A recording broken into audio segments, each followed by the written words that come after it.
Good afternoon, everyone, here in the room at Jernkontorets office in Stockholm. And very welcome also to all the people online. We have people online from at least 10 different countries, so I'm very pleased and happy about that. This is a workshop about 1 year with INCITE, and we will go through a lot of things during this afternoon. I will start with something, a small story. Last year, 1 year ago, on Midsummer Eve. Midsummer Eve is a very special day for Swedes.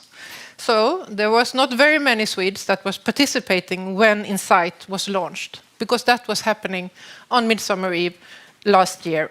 We were a few here in the room that was there and had a conversation and in the launch. Since then, we have had 1 year of work. INCITE will explain what they have done, but even more importantly, what they will do in the future and why you all is here, because we have done quite a lot in the iron and steel sector, but there is so many more sectors that will come. But we have also a little bit more appropriate welcome delegation over there. I have my boss, Annika Roos, the CEO from Jernkontoret, and I will try to behave, Annika, during the day because you're here and watching me. So you will give a small welcome. And also we have Susse Gyllensjö that is working with this program that is also one of the invitations, Swedish Metals and Minerals. So first, Annika, welcome. Thank you, Eva. And as Eva said, I'm going to give you a more proper welcome. So welcome everyone to Jernkontoret today. And hopefully this will be a very exciting day for all of us. So I'm the head of Jernkontoret, which is the Swedish Associations for Iron and Steel Producers. And we are one of 2 organizers of this workshop today. Together with the Swedish Metals and Minerals, that will also introduce yourself later on. Jernkontoret, we have many different topics on our agenda. So we represent our member companies, the steel industry, in different policy questions. And here we work a lot with research and development. We have environmental questions, work a lot with climate, permit processes, very much focus on these topics. We also work a lot with innovation, a very big part of this innovation program that we will hear about also later on.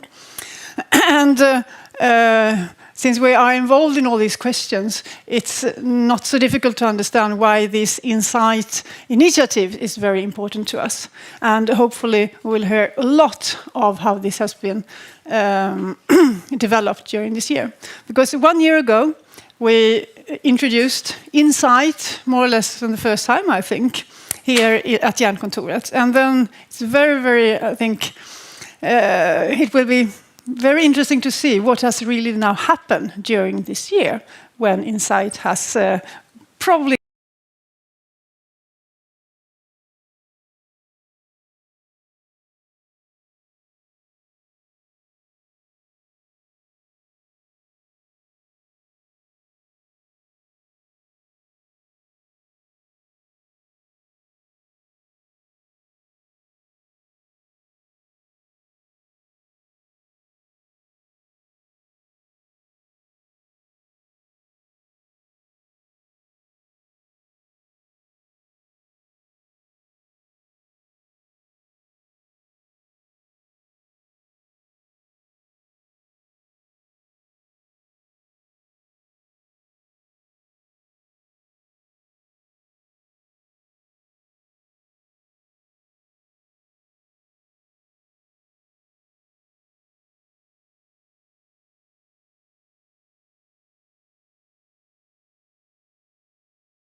research. And I'm looking forward to see, maybe hear some recommendations on how to do this, or rather what support is needed, both on a national level but also on EU level, seeing we also have a new framework program coming up. So that I'm looking forward to hear a little bit more of. Maybe also some recommendations on future industry coming into this INCITE. So yeah.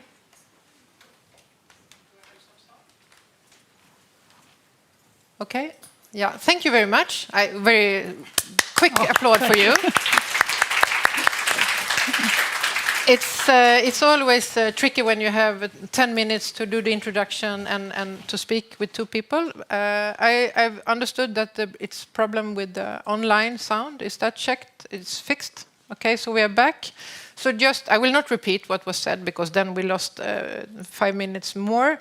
But just to understand, we have a big research mission that is called Impact Innovation. You see it says Impact Innovation. And we are now talking about innovation. And then we have INCITE, which is about innovation. And then we have Impact INCITE. So it will be, during the day, a mix of those words again and again. So anyway, I want to just to warm you up before we let Lars on the stage. We have 2 minutes. Just to warm up your hand, because you need to be flexible here to raise your hand to ask questions. So first of all, I want to just check in the room now, because online is difficult to raise hands. In the room, how many people in the room are from industry? Raise your hand. And we know it's 10 different industry organizations, 10 different BREFs. We will come back to that later. The BREF is the tool for permitting. Okay, how many we have from government office, authorities? Please raise your hand. I'm not me. I was that before. Okay, thank you very much. From academia and institutes? Ah, nice. Then we have technology providers, or representing technology providers. Great, great. Linda, you? Huh? Yeah. I know you. Thank you. And then finally, we also have, at least online, we have some NGOs, which is they are also very welcome. And then I wanted to check also with how many of us is familiar with a word that called Industrial Emission Directive, which is really where INCITE was launched. Have you heard? Oh, okay, you were here last year. Okay, perfect. With that, we have warmed up, and then you just do the same thing. You raise your hand. I give you the mic, or Karin, or Jill, or Tuva will give you the mic, and then we are rolling. So let's come up here with you, Lars. It's your turn.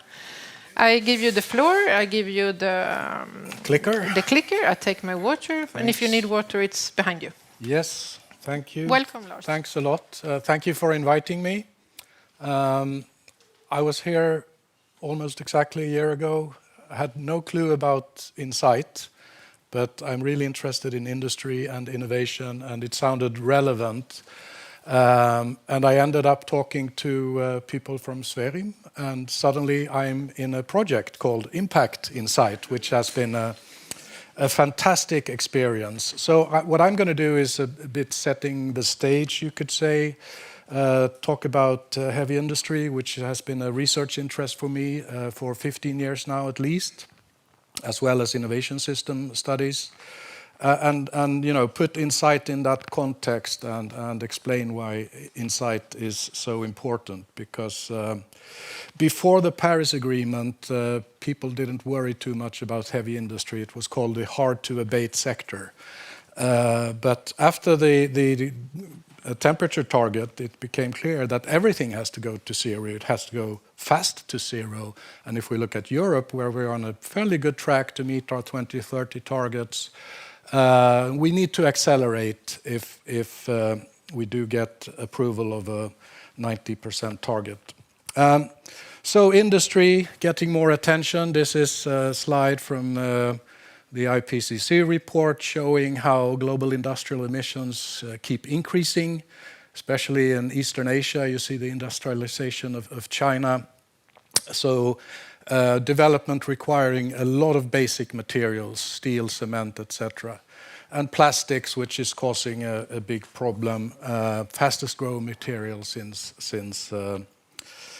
1970, and we're expecting a tripling of plastics by 2060 if nothing is done about this. But anyway, took an interest in these heavy industries where chemicals, iron and steel, and cement are the really big emitters.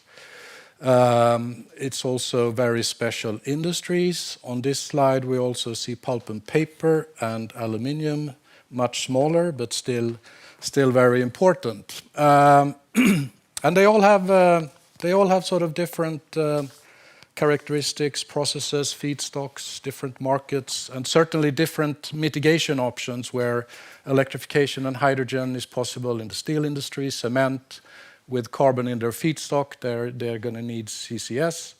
Petrochemicals, which uses fossil feedstock both for products and for energy, are into a real challenge. And then we have the pulp and paper industry, which is in a fairly nice position from a climate point of view, but all those green carbon atoms we might need also to produce polymers in the future. We started looking at this quite some time ago and trying to understand the industry characteristics and the innovation systems around it, getting into this, understanding how capital intensive it is, the scale economies, the investment cycles. Often we say, yeah, this industry is just one investment cycle away from the 2050 target, which makes it a challenge. History of mainly incremental process improvements, product development, not the big technology shifts that we see that we need now. Also from a policy perspective, focus on certain issues, not on zero emissions, which has come later, and different sorts of systemic lock-ins. So very different from other sectors, and each of them having like their own situation. If we start with plastics, if we go back to when I was 20, we used 40 kilograms of plastics per year in Sweden. Now it's 150, and it keeps increasing. Very low recycling.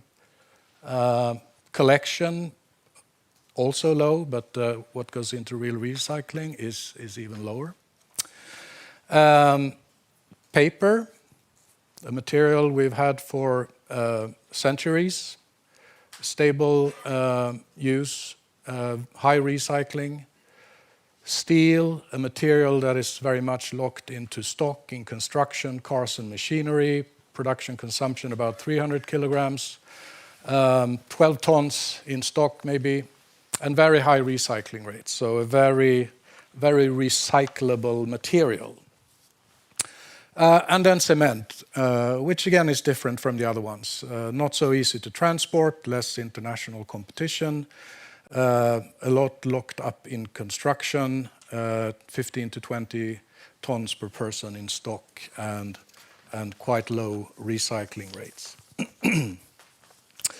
So that's the heavy industry. What do we know from research when it comes to innovation systems?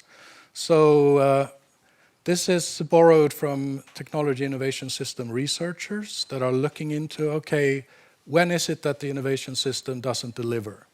What are the system failures that prevent change from happening? And one finding is what they call the directionality challenge. What are the true objectives of innovation policy? If we look historically, innovation policy was not as challenge-driven as it is today when we talk about societal challenges driving the innovation policy. So that's an important part. We see that as an important part for what's happened in Sweden with Hybrid and Stegra and different initiatives. That's partly possible to explain by the very clear climate policy direction that we have kept in Sweden over the years. Experimentation and testing as a challenge. There's a lot of learning that has to go on. A common theme is also the need to articulate demand, which is something which is going on now, where Europe is trying to develop labeling so that we can create green lead markets for steel, for example. I think that's right now in the making, so things happening there. And then policy learning and governance capacity, of course. Industry decarbonization as a new policy issue also requires that we develop governance capacities. And I think that's what's going on right now with INCITE, that INCITE can play a role in facilitating experimentation, facilitating first-of-a-kind plants, etc. And at the same time, we see policy learning where Naturvårdsverket, you have some responsibility in this, right? And maybe Vinnova and so forth. So capacity is being built as we speak. And it's very interesting to follow this development. It's easy to think that things are very hard to change, but you're all familiar with this one. Suddenly it happens and the whole conversation changes. I had a big European project when this was ongoing, and we had workshops with other European steel companies, and they were completely knocked over. It completely ruined their narrative about being hard to abate and not possible to do anything. So very interesting.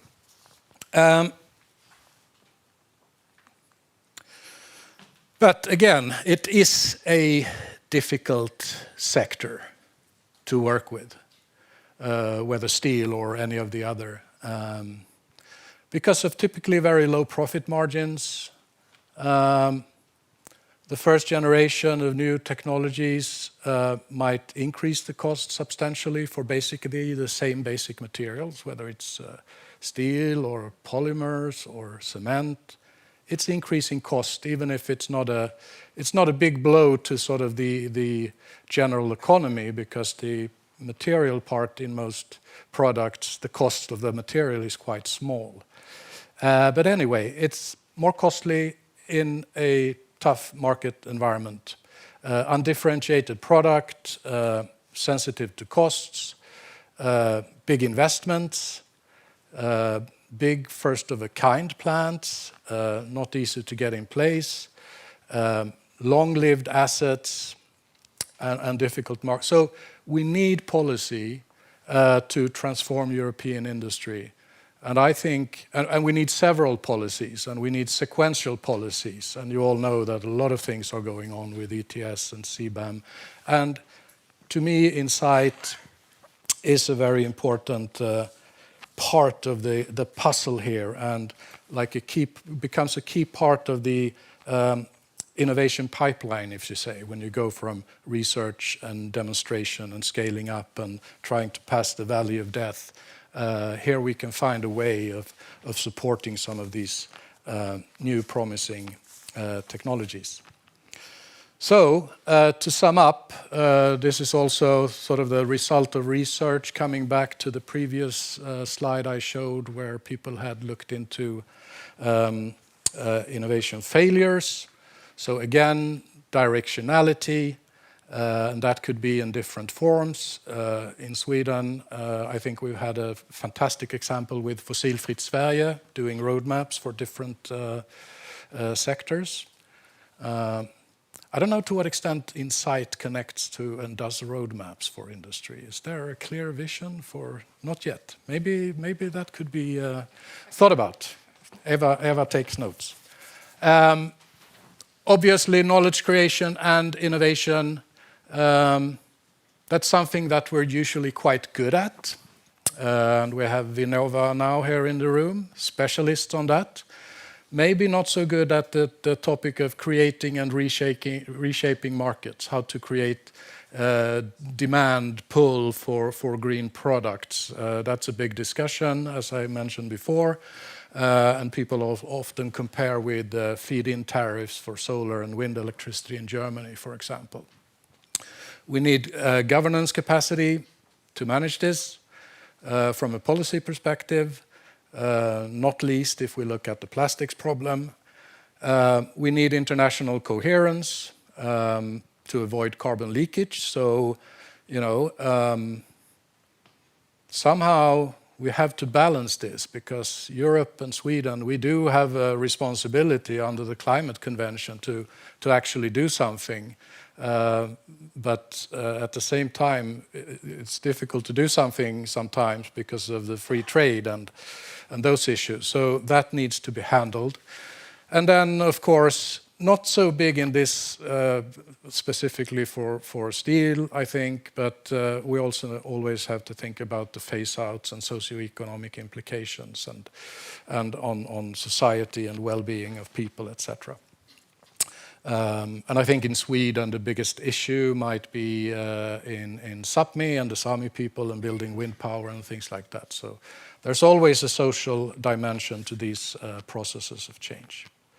So again, knowledge creation and innovation, capacity for governance, that's where I think INCITE fills a very important gap. So thank you for that. Remain there. So, remain. Yeah, remain. Thank you. So Lars, thank you very much. I think, if you can go back to the slide, just to point out one more. That's you then, Lars. I can maybe. do it. Yeah. Yes, it's under your control. Go back. Yeah. So here, you talked about INCITE's role, and you can really sort of say a lot of these things are in INCITE. We will hear INCITE soon speaking, but you said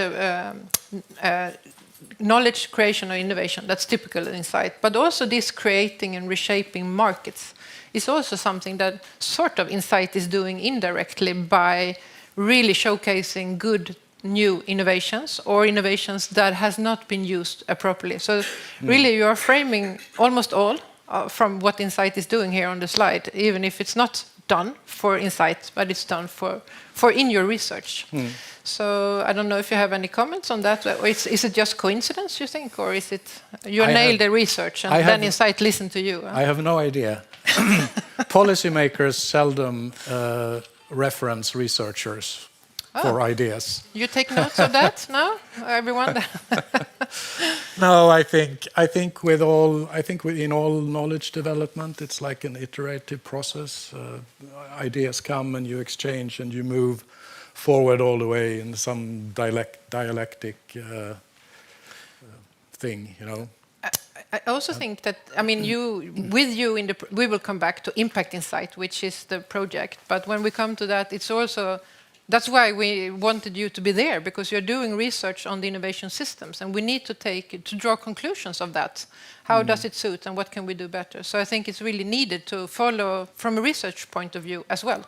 Yeah. And maybe to connect to other academia. We have academia also online that is over the Europe, so maybe there will be people contacting you later saying, hello, we want to work with you on this. And so this is just to let you know. Yeah.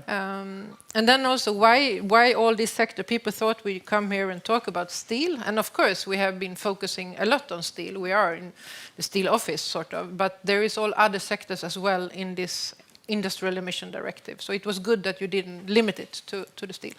Do we have anyone that has sort of raised their hand or have a question? Yes, perfect. Go up. First, mic. Is it on the mic? No? It's on. Hello. Yep. Yes, can you hear me? Yes. Just Hello. your name and company. My name is Christopher Freiberg from a Swedish innovation company called Montlibre Group. I very much laud the intelligence by Lars, but I have a humble addition, a proposal to your agenda. Yep. When we introduce impact innovation to the industry, whichever it is, cement, forest, steel, automotive, hydrocarbons, whatever, you very typically meet a strong special interest group conservatism. Why? Because the innovation is stepping on the toes of classical economical processes. Yep. And there I believe that policy and legislation has a very important role to accelerate the first early steps of innovation. Just like we saw with with the fossil-free steel project in Sweden. It's instrumental in showcasing that it is possible, but I still believe there is a challenge to prove the scalability and economics of it.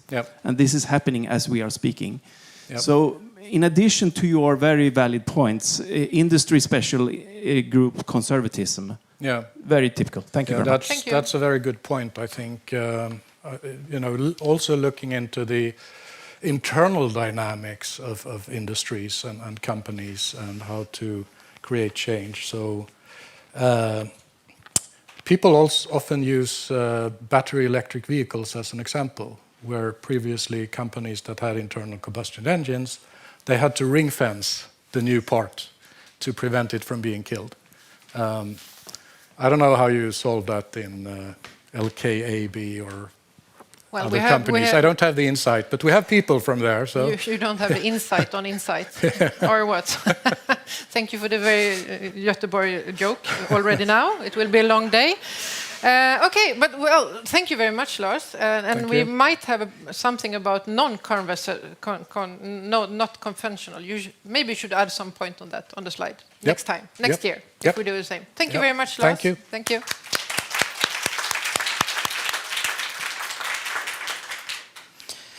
And of course, I would have said that you are a professor at Lund University and all this, but you have it in the program if you have missed that part. He's a very important person, just to let you know. I'm not a man for titles. So no, me neither. So sorry, but maybe for European colleagues, maybe they want to be introduced. Okay, now it's the moment that we are looking for to hear more from INCITE as such. INCITE is the innovation center, and they will of course explain what it is. As I said, it's 1 year of work they have done. We have not yet, I should say, decided the rules on how to manage INCITE. The rules on INCITE will come 2026. So it's a trial and error for both INCITE, for all the IED community, for all that want to upload things on the platform. We don't have exactly how to do it. That's why it's very good to have this type of discussions during this year. But it's also very difficult. No one knows how to do, and we just try to drive and steer the car as such. But now I will give the floor to Erik Aries, who was here last year. I invited. The first thing they did after Midsummer Eve was to come to Sweden, and they were showcasing some first-of-a-kind installations and also participated to this event. So Erik and a colleague was here at that time, and they cannot come one more time because they have to go to different member states, of course. But they will come, hopefully, another time. But they are on the line, and I hope everything now works. So I will welcome you, Erik, and colleagues, and the floor is yours. Thank you. Okay, thank you very much. Thank you very much, Eva, and I hope that the sound is good. So first of all, good afternoon to everybody. We are very happy to be here today and to take stock a bit about what has been happening in INCITE in the past year. Before we start, I would like to thank, in particular, from the Commission, of course, Jan Kantoret, Eva Blixt, of course, and Annika for putting up this event, as well as Swedish Metals and Minerals. And we are very happy to see the very high level of participation that has been achieved in this website, in this webinar, from the Swedish EPA, Swedish Energy Agency, Swedish Agency for Economic and Regional Growth.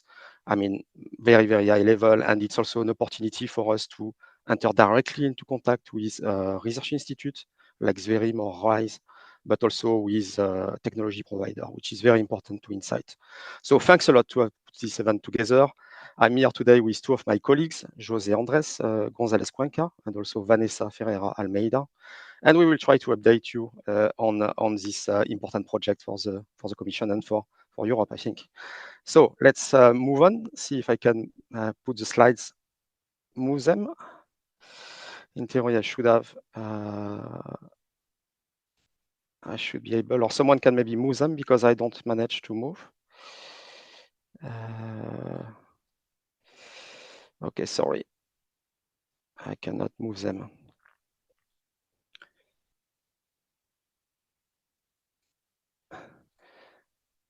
give up remote control. Okay, if you could, okay, thank you. I think you're gonna need to move the slides for me, if that's okay, no problem. Okay, so let's have a look to the program today. I will need to do, of course, a short introduction about INCITE because we are aware that maybe this year there are people who were not here last year, so we always need to do a little introduction. Look at what has been achieved in 2025. Some important stakeholder activities that we have done this year on site visits and sectoral workshops. So we need to talk about that. It's very important work for INCITE. And the information exchange. How is the information exchange working now? We have slightly evolved compared to what we were imagining to do at the start. So we need to update you on that. We will also go through the information platform. I will try to give an online demonstration shortly to look at several technology which have been published on INCITE, and then go back to the slide and give you an outlook for next year. Next slide, please. Okay, so quick introduction about the Innovation Center for Industrial Transformation and Emissions. As you may know, so this has been is a key element in the revised Industrial Emission Directive, which was published in 2024, specifically to tackle industrial transformation. In the Sevilla process, so the Sevilla process, which is used to develop the best available technique reference documents, the environmental norms for industry in Europe. As you know, we have been looking specifically at best available techniques which are widely implemented across the industry, well characterized. But I mean, this project INCITE is to look at innovative technologies, which are at not widely implemented, and to really characterize them and understand a bit their environmental performance and degree of maturity. So INCITE is a project which is here to stay. It's in the directive, so that will it's established under this directive and will go on. We are interested in innovative technique for decarbonization, for example, depollution, energy efficiency, circular economy, but also efficient water and raw material use. We are interested in technology at high readiness level, between 6 and 9, and also techniques which are just commercialized. That is also very good, and we are looking also for this technology in particular. Yes, at the moment we have a focus on energy-intensive industries. It doesn't mean that we will always focus on energy-intensive industries, but we have decided to prioritize that at the start of the INCITE project because it's a priority of the moment, we believe. But other sectors from the IED will be covered later on. Next slide, please. Okay. So how do we work in INCITE? What are exactly the added value, and how is it? How are we positioned in a way? So INCITE take a bit of a central role, and it is interacting with a number of stakeholders, so who hold information on those innovative technology. So this is very important. This information is in the hands of various stakeholders. Industry, the plant operators, research and technology organization, the technology providers which are providing the technology and selling them to industry, the member states, competent authorities, and academia. So INCITE interacts and try to get information on those innovative technology from all the stakeholders. And we are, in a way, curating this information. We want to curate this information to make it understandable to number of people, to document, to showcase those technology. And we will do that through an annual technical report on innovative techniques that we plan to publish on a yearly basis. But also, once we finish with a specific technology, we want to publish it also on our information platform to really showcase the success stories and the very good technology which are implemented, in particular in Europe, but also elsewhere, if that is the case sometime. So what are the beneficiaries of this work? I mean, why do we do this work? I mean, first of all, we do this work because we want to push those innovative technology towards the next environmental norms, which are going to be written for industry through the Sevilla process. So some of those innovative techniques, emerging techniques, will be included in the future what's called BAT conclusions or best available technique conclusions, and will have to be applied by industry. So this is very important. Also, that will help us to prioritize also the BREF, the best available technique reference document. And some of those emerging techniques will gain access to some flexible permitting rules as well. So that is important to identify them, to make sure that they get access later on to those rules. INCITE will provide, of course, a lot of visibility because we will be interacting with the stakeholders in charge of those development projects. So we will have a lot of visibility about the state of innovation in a given sector, for example. And we, of course, work in the Commission with other policy DG, like, for example, DG Research and Innovation, RTD in Brussels. And they come to us and ask us very often to give them insight about funding priorities in Horizon Europe, for example, what are the next funding priorities and so on. So we can advise them on research and innovation priorities, very important.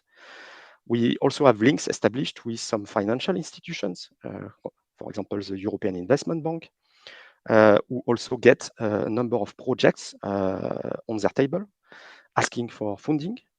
And we've been told by the European Investment Bank that they need to assess, of course, those projects, and they would benefit from our reports and publications about this technology to make their decision about funding or not the projects. So that are the beneficiaries of INCITE and the benefits, of course, of this project. Next slide, please. Okay, since last year, when I was here in Stockholm, I mean, the policy landscape has evolved. You may know that, you are aware of that. The Commission has launched now the Clean Industrial Deal, Competitive Compass, and there are a number of measures which are under the Clean Industrial Deal, like the Steel and Metal Action Plan, for example, the Chemical Industry Action Plan, and the Industrial Accelerator Act, which should come out by the end of this year. And it is very important to note that in the Steel and Metal Action Plan, for example, in March this year, but also in the Chemical Industry Action Plan, INCITE is specifically mentioned. INCITE is mentioned, for example, the output of INCITE should be used by investors, financial institutions to decide on the technologies that would need to be promoted in the steel and metal sector. In the chemical industry, the INCITE will look at innovative technology in this sector, and the most effective and viable innovative technique would be included in the best available technique conclusion. So it is very important that INCITE is actually mentioned also. It's part of the Industrial Emission Directive, but it's also in the Commission. The project INCITE is seen as key for the Clean Industrial Deal implementation. Next slide, please. Okay, so let's move on now about what INCITE has achieved really this year. So as you know, we launched in June 2024. We had this very successful event here in Sevilla. And then we launched this information platform that I will mention later in October. We had really our first big stakeholder event in May this year, in 2025. That was the first INCITE sectoral workshop on iron and steel. Very successful event. I will come back to that later. And we are about, in 2 weeks' time now, to organize the second INCITE sectoral workshop, this time on cement, lime, and magnesium oxide production. We are gearing towards this first report on innovative techniques. So we have assessed, we have received information and looked at a number of technologies. Some are already published on our website, and we want to produce this report early next year, in the first quarter. We have also the rules of INCITE that was mentioned by Eva during the introduction. This is a Commission implementing decision. Essentially, it's a document which will explain the task of INCITE, the role of INCITE, the working operating procedure of INCITE, and this document will come after in 2026 as well. So we're going to start working. Enfin, we have already a draft, but we are working on that as well. Next slide. So I want to highlight now some of the key activities which are very important to INCITE, the stakeholder engagement activities. This is very important, and coming back a bit about presentation of Lars, it is clear that INCITE now provides we are an interlocutor for industry and people who are in charge of developing first of a kind installation to learn and to disseminate information about this new technology. So this is key, and that was not available before, I think, in the Commission, and this is really our role. So what we do is we also go and meet actually the people on site. So we started last year in Sweden, indeed, and we went to see Kanthal, but also Hybrid and Segra, very large iron and steel project in Sweden. We had in February 2025, we went to Germany, Belgium, France, and we went to see a number of ArcelorMittal sites, again, on iron and steel. We also visited recently this year, in September, the first cement carbon capture plant in Brevik.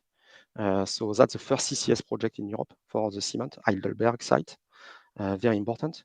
And we also starting to work on the chemicals and pulp and paper. So we had also site visits there. More recently, with the collaboration of FOAK, we managed to get site visits in the chemical sector. We went to visit Covestro with a new polycarbonate production plant process, which was very interesting. And INEOS, which is developing Project One, which is an electric cracker, but also we visited a chlor-alkali production plant. And we have more site visits in Italy, actually next week, to look at electric arc furnace technological advancement since the last breath, which is very important.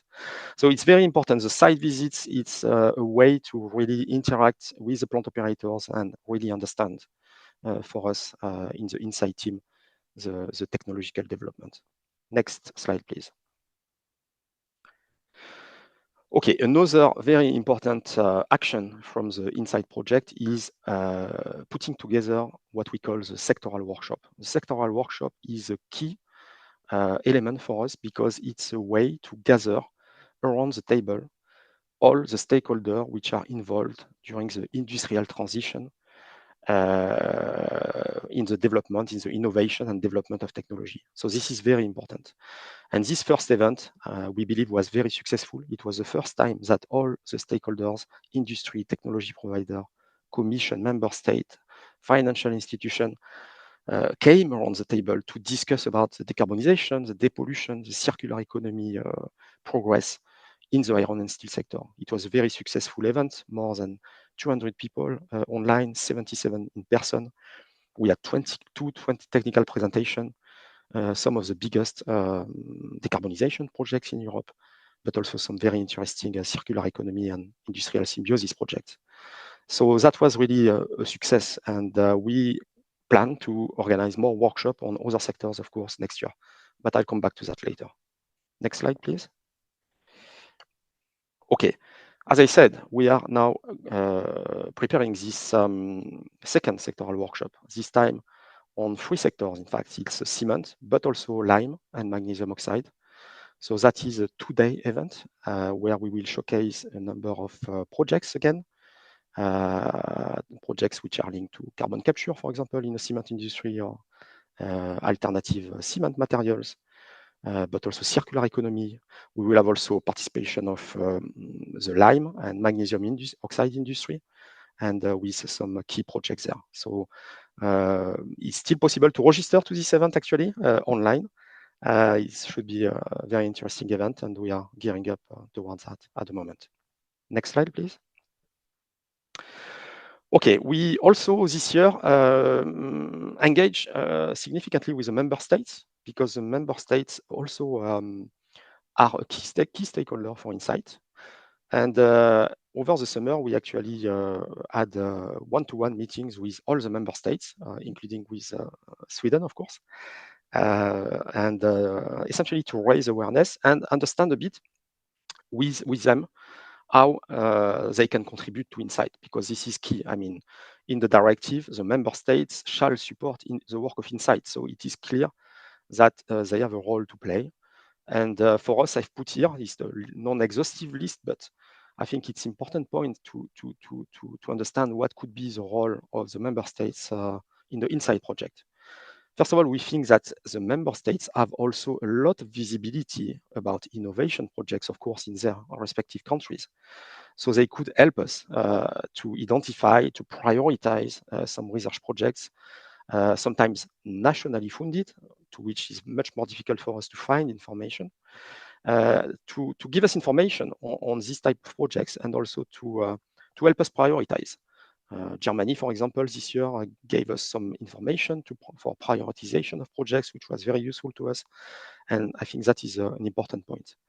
Sometimes a member state could volunteer, and this has been the case in Sweden, to organize webinar or event like the one today, or for example, to raise the awareness and to bring national stakeholders who could participate to INCITE.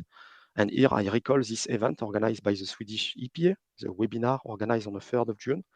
We want again to thank you for that. This is a good example of how the member states can raise, in fact, interest for this project. Very importantly, the member state needs to participate actively to the sectoral workshop. That is key because they are involved, of course, in the permitting sometimes of first of a kind installation.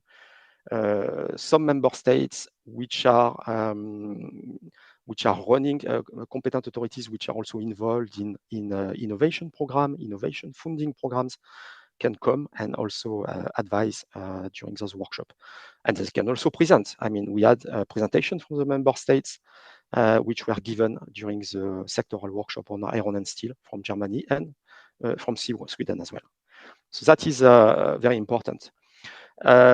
It is also very important that the member states join the site visits to first of a kind installations because it's an opportunity for them also to learn about those new innovative projects.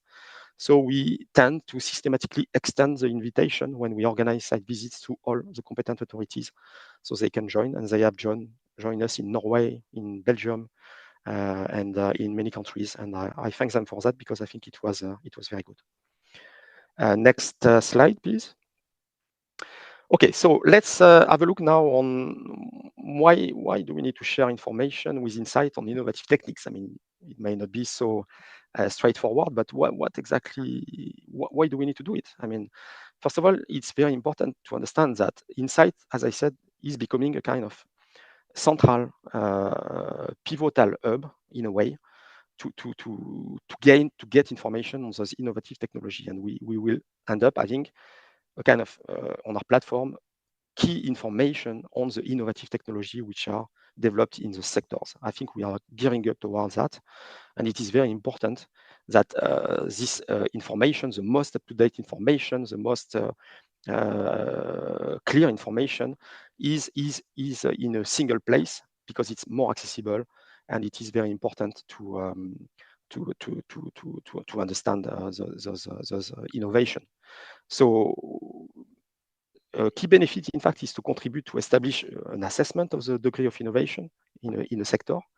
We can also identify some funding gaps. So because we do not only get information on the technology itself, but we also get information sometimes on the level of funding. We get information sometimes on barriers to implementation, about permitting, legislation, infrastructure. Those are messages that INCITE can also deliver, can also pass on, if you want, to try to help to promote this technology, to help their deployment. It's very important. If we identify some barriers, we need to write about it and make sure that action could be taken later on. So another important, and that is becoming, we can see that now with a lot of people who are a lot of projects who have participated with us, people need visibility because there are some success stories here. We have some very, very good projects in Europe which are at ITRL, which are close to commercialization, which can be widely deployed. And there is a lack of visibility. We need visibility. We need to talk about it. We need to showcase the benefits of those innovative techniques. And that's what we are trying to do through this INCITE annual report, but through our platform as well. So really showcase the good stories which are available. Medium to long-term benefits. That is, it takes a bit longer, but there are some medium and long-term benefits. If the technique, of course, is identified as an emerging technique, that, as I said, will give rise access to special permitting rules for the plants who will be implementing them. For example, 30 months derogation to meet some environmental norms. So that is important. Also, if its technique becomes a best available technique, of course, that becomes a technique with a sectoral reference, and it could be a technique which needs, if it enters a bad conclusion, which will need wide implementation. So a technology provider, for example, that is a way, of course, to deploy more of these technologies. So that's quite important. So those are the key benefits. Let's go next slide, please. Okay, so let's go more into detail now about the nature really of information that needs to be shared with us. Okay, so we came down now to this slide. This slide really summarizes the information that we need to describe an innovative technique well. So we need to get a technical description of this technique and highlighting its purpose, of course, but also its benefits compared to an alternative technological solution. So we need, of course, to compare this new technology compared to a baseline situation, okay? And we need to understand if it's a technology for decarbonization, depollution, circular economy, or maybe the free aspects as well. So very important. We need to get information on the project which is supporting this technology, if possible. Then we need to get information on the degree of maturity. That is key. We need to understand at which technology readiness level this has been developed. Is it scalable? And what are the next steps and future development for this technology? So that is very important. A key section for us, of course, is environmental benefits. We need to understand what are the environmental benefits of this technology. We here employ an integrated approach. So this is very important to the INCITE process, which means that if someone submits to us a decarbonization technology, we do not only need to get information on the greenhouse gas emission reduction. Of course, we need information on that, it's key. But we also need to get information on potential emission reduction from NOx or SOx, on potential opportunity for circular economy, on energy or water consumption. We need to understand the overall environmental benefits of this technology.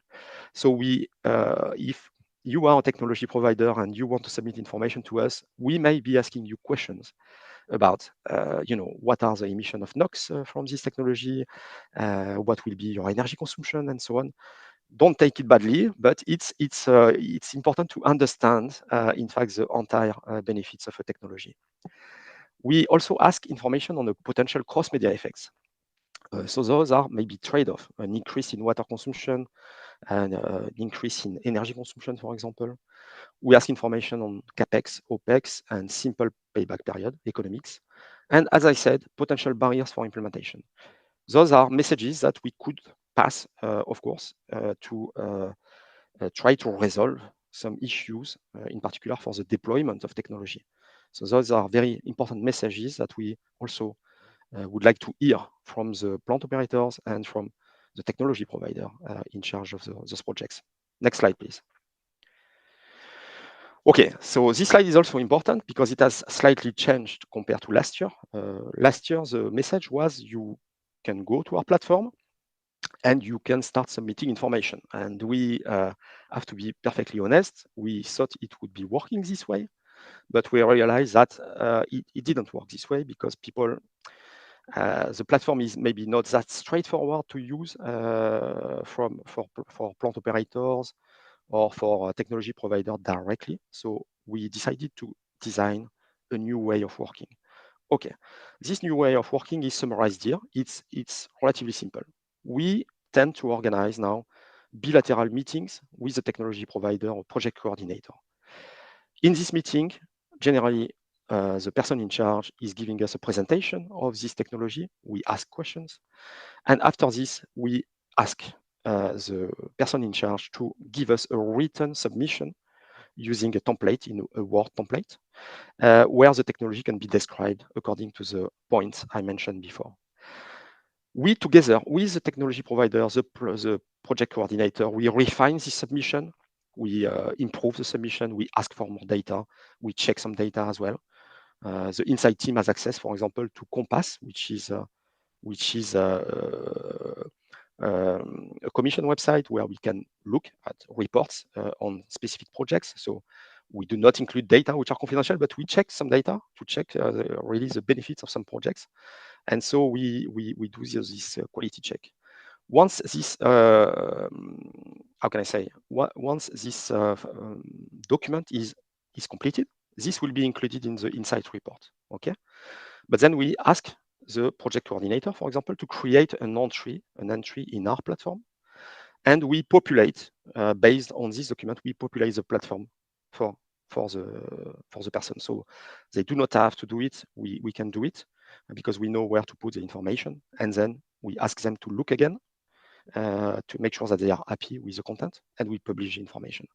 So this is now the process. I think it has been is working well. We can see that it's working well because submission of information is picking up. We are publishing techniques now, and people seem to be happy with the process. So we are planning to keep that going for the years to come, at least for now. Next slide, please. Okay, so this is a platform. So our platform, of course, is still ongoing. There is still the possibility to submit directly to the platform if you want to, but we may get back to you and ask you to fill in first the Word template. But you can, if you want, submit directly to the platform. We get back to you and we will organize things. So that's no problem. So the platform is there. I will after have a look a bit to the platform in the slides, so we can move to the next slide. I will come back to that. Okay, next slide. Okay, so those are some technology which have been already published on the platform, which are available. So I invite you to start looking at it. So those technology, a lot of them are from the iron and steel, because as you can imagine, we got a lot of information from the sectoral workshop and the site visits that we did in this sector. But we have also technology from the cement sector, in the mining sector. We have technology linked to the water treatment technology, cross-sectorial technology. So this is building up. Those are the technology which are published so far. We can go to the next slide. We have more technology here now, which are currently under review. Again, from iron and steel, cross-sectorial for water. In the glass sector, very important innovation fund project here that we engaged with very recently. And also some technology multi-sectorial also for non-ferrous metal. Actually, that's a submission from Sweden that we need to finalize about the process calculation tools for metal and mining sectors. Okay, so this is actually going well. So what I propose now is I will try to go on to the I will try to share the screen. Okay. Okay, and share. I will go on to the platform. You will have to tell me, if possible, and tell me that you actually see it, because I don't know if you see it. Yes, I think you see it now. Okay. Okay, good. So this is our website, as you can see. So, well, we have the various sections here. We have a news section on our website. We have here the announcement for the upcoming workshop on the cement. So you can click here and you can register online to our event. You have still 15 days to do it. It's in 2 weeks' time. So you can do that. And then here we have the innovative techniques. So you can look here at the innovative techniques which have been published. So we can go there. Okay, so the innovative techniques published always come with a location. So we can have a look at the map. I can take, for example, this one. This is a technology which was published recently, actually from a Swedish technology provider, Kanthal. We finished this technique. So you click here, and you see you have a fact sheet which appear. So this is about an electric process gas heater. It can be implemented in direct reduction of iron ore plants or blast furnaces plants, an electric heater. So it's a key technology for preheating gas in this type of furnaces. So that you get, this is how the information is displayed, the technology readiness level, the environmental purpose, the sector, activity, whether it's under development. Then we have a technical description. We have the degree of maturity, which is explained. And we have documents, supplementary documents that you can download. You have the participant company. We have actually two technology providers on this development, which is Cantal and Danieli. We have actually two implementations which are foreseen. First one in Italy, in a small DRI plant that is being commissioned there as well. And in the Emirates still, a larger plant where it will be tested. Then we go to the environmental benefits. We have information about the greenhouse gas emissions. We have the technology which is compared. So this is, of course, a process gas heater in a DRI. So we are comparing that to a process gas heater, of course. Emissions pollutant to air, economics data. So the key point here is you get, I mean, for anybody interested in this technology, you would, of course, within 5 minutes, get the most up-to-date information on this technology, looking through this. So this is what we are trying to achieve. Showcase really the technology and advertise it and show within 5 minutes you can look and where we are going, and what has been achieved. So this is key, I think, for the INCITE project. This is what we are trying to achieve. You can also go to the table form. You don't need to follow the map. And I want to here maybe try this technology again.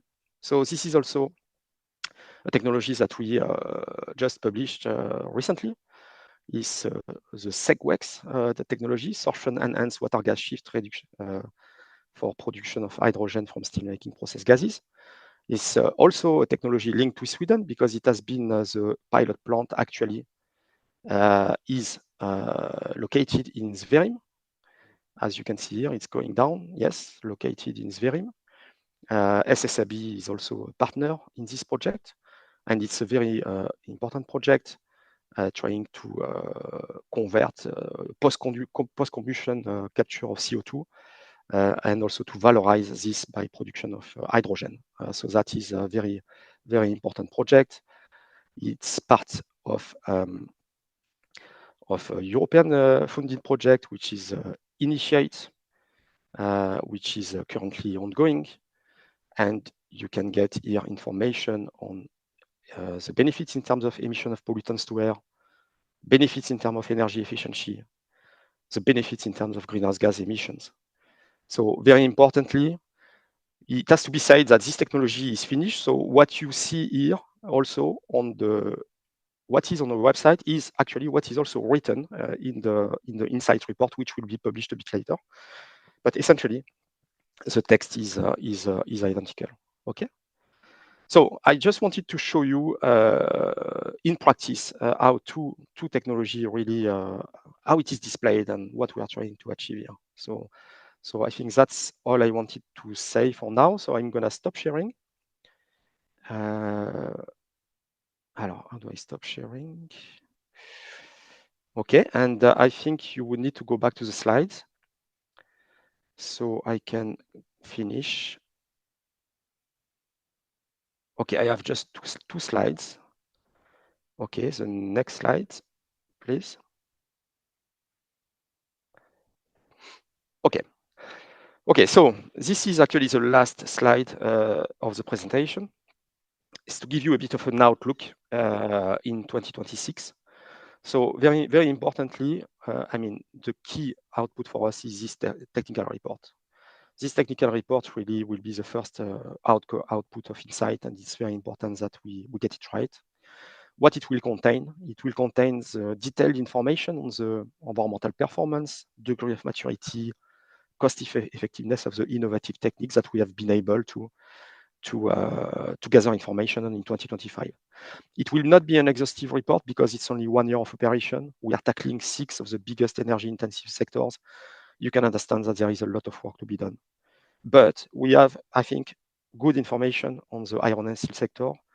We will, and we have, and we will have more after the cement workshop, good information on the cement sector. And next year, we will expand after. We want to continue to provide advice on research priority funding programs. So that's for Horizon and RFCS, for example. We sometimes also, INCITE is called by DG Competition to help with technical support for state aid applications. So they are asking us about whether this project is innovative and so on, and we try to help them as well. So that is also an activity that we have been taking up on an ad hoc basis, let's say. We will carry on that. Next year, very importantly, we want to expand work on several energy-intensive industrial sectors. So get past cement and iron and steel and move on more on pulp and paper, glass, chemicals, non-ferrous metal, and refineries. We are planning 2 sectoral workshops next year. The first one is likely, I'm not saying it is for sure, but it is likely that it will be on pulp and paper because the upcoming brief revision of the pulp and paper has been published. And we will have to decide on which one will be the next sectoral workshop. And of course, we will carry on the site visits throughout 2026. Very importantly, also, we want to expand work on other cross-sectorial innovative techniques, in particular on depollution. We want to work more on depollution. We have been developing collaborations with, for example, the EU Water Tech Accelerator, which work with a number of stakeholders in the water area. And we want to get more information on innovative technology for water treatment, water efficiency in particular. We want to go through more engagement also with live projects, very important program, and to get more technology on depollution. Okay, so next slide, please. So just first of all, thank you once again for this great opportunity that you have given us, this great platform. Thank you for our attention. You have here our website. You can send us an email directly through our functional mailbox. Don't be scared. You do not need to start submitting information directly to the platform. If you don't want to, you can send us an email. We can have a meeting. We can discuss with you, and you can explain to us the technology, and we will guide you through the submission process. So that's no problem. We are always here to help, and we really want to showcase the success stories and the good technology of the future. I think this is key. And we also want to pass information which are key to legislators in Brussels also, which are part of the Commission, but we also need to pass information because we are on the technical side, and our mission is to give advice to the policy side. And so if there are barriers to implementation, it is our mission in INCITE to pass on those messages. And this is why this project is also key, because you can tell us what are the key issues, and we can try to pass that on in our report. Okay, so I wanted to finish on that. And thank you very much. And I think I've been too long, but thank you very much. Thank you, Eric.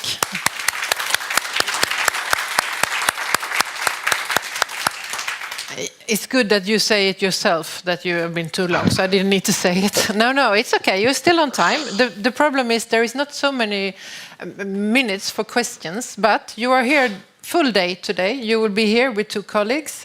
Maybe we can put them on the screen as well so we can see them all, so they are not hiding.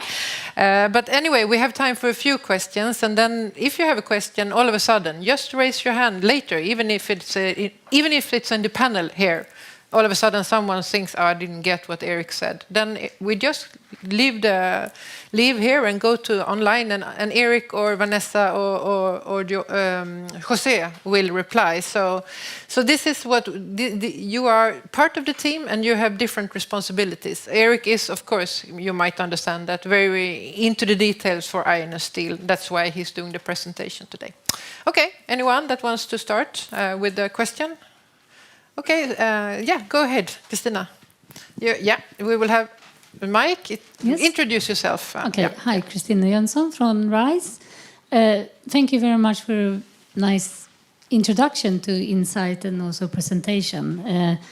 Eric and colleagues, I have a question around, you mentioned that there is a really nice mechanism for capturing barriers to implementation or scale up or market introduction, I guess, for novel technologies. But you also mentioned when it came to advising the research community and research funding, technology gaps, how to identify them. So I just wonder, what kind of mechanism do you have for really identifying technology gaps needed, I guess, for sustainable development within different sectors?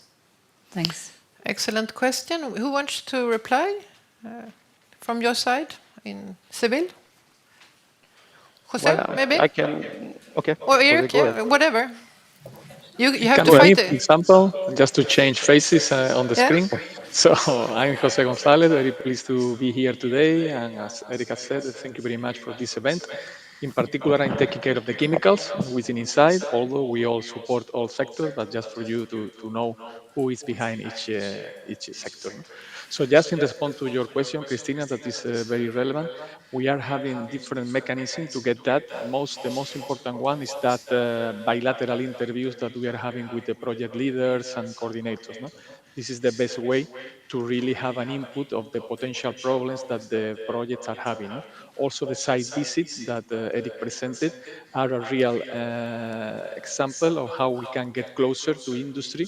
So we go to these site visits to see the real performance of the project, but also to listen directly from industry what were the problems in scaling up the projects, deployment, and so on. So this is also very important.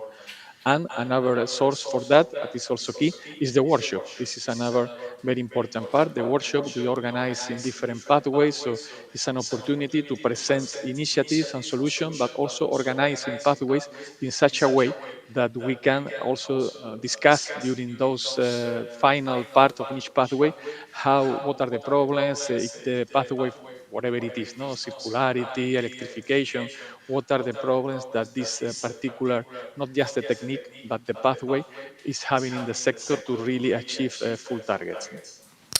Okay, thank you, Jose, for that. I think also we can help you with that in the room. We are 70 people here in the room, so we might send in some barriers to you as well. Thank you. There was Johan. Maybe introduce yourself. Thank you. Johan Schülerschana. I'm the Director General of the Swedish EPA. I mean, you start to gather some experience now after working on this for 1 year. And of course, one of the critical success factors is really to get industry on board, to get companies on board. And I know that this has partly been a challenge. I mean, we have to spread out to other sectors. Can you say what your experience is now in terms of motivators, incentives? What seems to be working in order to get really the key actors on board? What are the, I mean, there are barriers for that as well, but what are the incentives that you see are success factors also from other countries and your experience there? Well, maybe I can Yeah, go ahead. try, Go ahead. try to respond there. Okay, thank you for the question. And yes, of course, there are always barriers, but I have to say that we had meetings with all industry associations right from the start in this project, and it is fair to say that we have a very good support from all industry associations in this project. Eurofair, I take an example. Eurofair has set up a technical working group to support the work of INCITE, which brings together plant operators and also technology providers. And this is a way to help us, to support us, and we get access to them, and they help us to set up site visits and so on. So I think this is good. We have the same also with CEFIC. Very recently, we had a very successful event. I mean, maybe Jose, you can maybe expand a bit on that after. So we see a good support from all industry, but it is fair to say also that sometimes we see a reticence because we have projects. It depends a bit on the status of the project. When you have a project which is only starting, for example, let's say an innovation fund project, which is planned for 4 years, and it has only been going on for 1 year. So we may engage with them, but of course, it's only starting, so this is a bit of a barrier. They don't want to share information, so this is a bit complicated. So we need to engage with the projects when they are at the end to understand what has been the output, the outcome of this project, and make sure that they understand that it's important that they disseminate the information that to showcase what has been achieved. I mean, this is key. There are sometimes some reticence, but we are trying to work through it. It's not always easy, but I think overall the response has been okay, to be fair. So thank you, Eric. I think also if you are part of being active in the European Industry Organization, then you are a part of that. If you're not so active as industry there, you are not a part of it, and then you can be excluded. But I think also the question is coming a little bit more from how can we be sure that all the Swedish examples that we have will be on the program, on the workshops. This is what we are asking for, but he was asking much more polite, I think, Johan. But I'm not shy, you know that, you know me, Eric. So this is, we want to be part of, and I was part of Eurofer, so it was easy for me to bring all the Swedish, we will hear more about that, Swedish examples. But if you're not very active, then it's not so easy. So it's sort of also, how do you connect via, directly with all our technology providers that we have in the room, the researchers that we have here, without being needed to go via industry, which is a bit odd to say for me being industry, but just to explain, I think. Do you have any advice there? Well, yeah, I think what is important, I think, in INCITE is, at the end of the day, those innovations are developing, key technology, which sometimes are not, I have to say, sometimes they are not fully well understood by everybody. I mean, this is new. Those innovations are new, and we need to understand how they are working, what are their benefits, what are their impacts. Because if we do not have this information at hand, it's very difficult to start making decisions on the policy side, for example. And so it is very important to get this information. And INCITE really, the role of INCITE is to really give that. I think that's what is important. And yeah. Okay, thank you. Time is really running quick now. We're 3 minutes already losing time, but you will be there, and all the other questions that you had, I saw it was many hands. So we have more questions for you, but I think we should also keep the time. That's why I'm the moderator here, trying to keep track of the time. So I think we stop the questions now, and we keep the questions so we remember them, and we will come back to them. So with that, a big thank you so far, and we will continue to work. Thank you. Okay.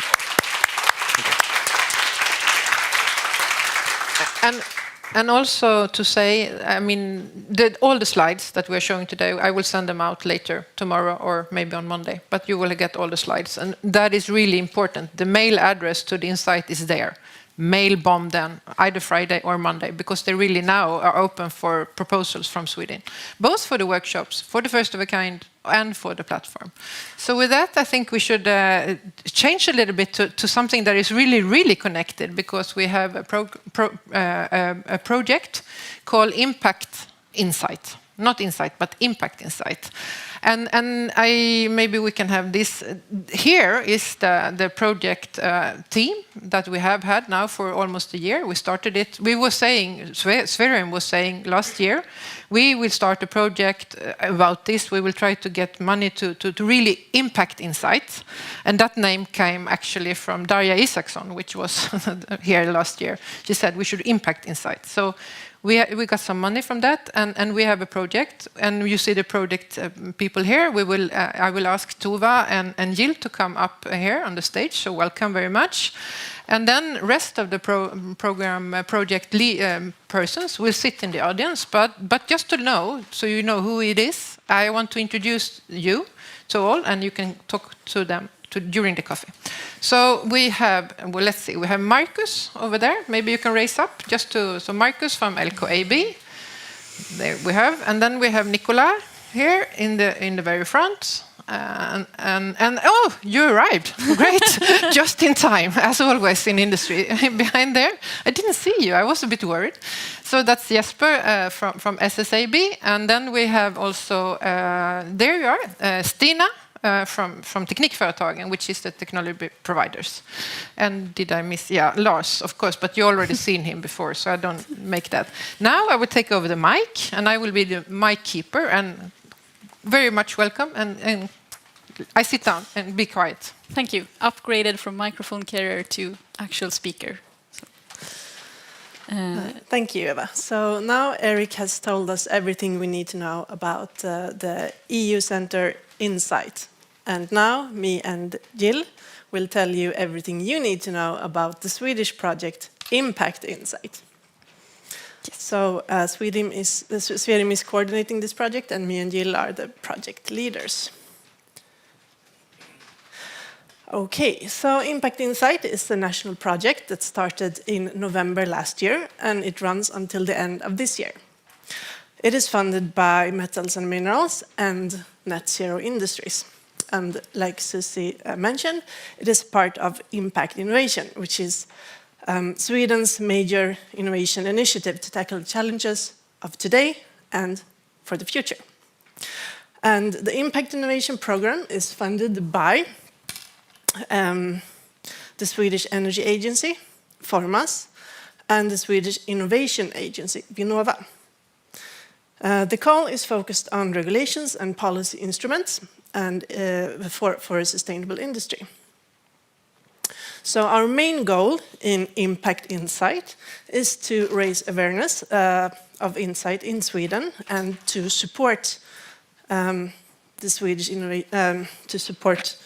Swedish contributions, especially for the iron and steel sector. We have built a strong consortium with stakeholders from tech providers, mining companies, steel producers, trade associations, universities, and research institutes.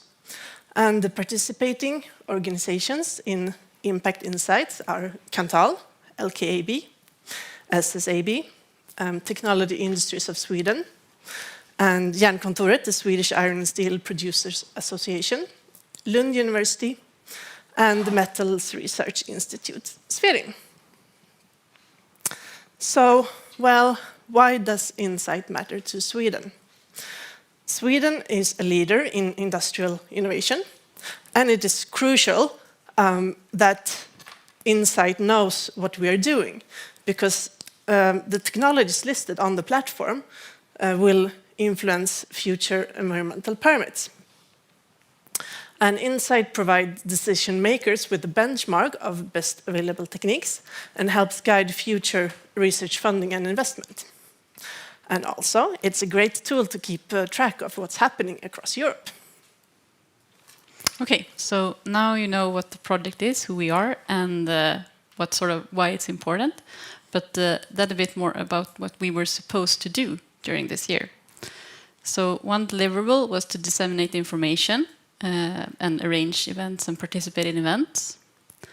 Another one was to secure that Sweden was well represented at the workshop in May for iron and steel sector. Then to promote and support that Swedish innovations would be uploaded on the platform, and also to help evaluating them so that the techniques on the platform are relevant and correct. And also these first-of-a-kind visits to ensure that some of those are in Sweden, and also report learnings, so the outcome and what can be used for future work in this and other sectors.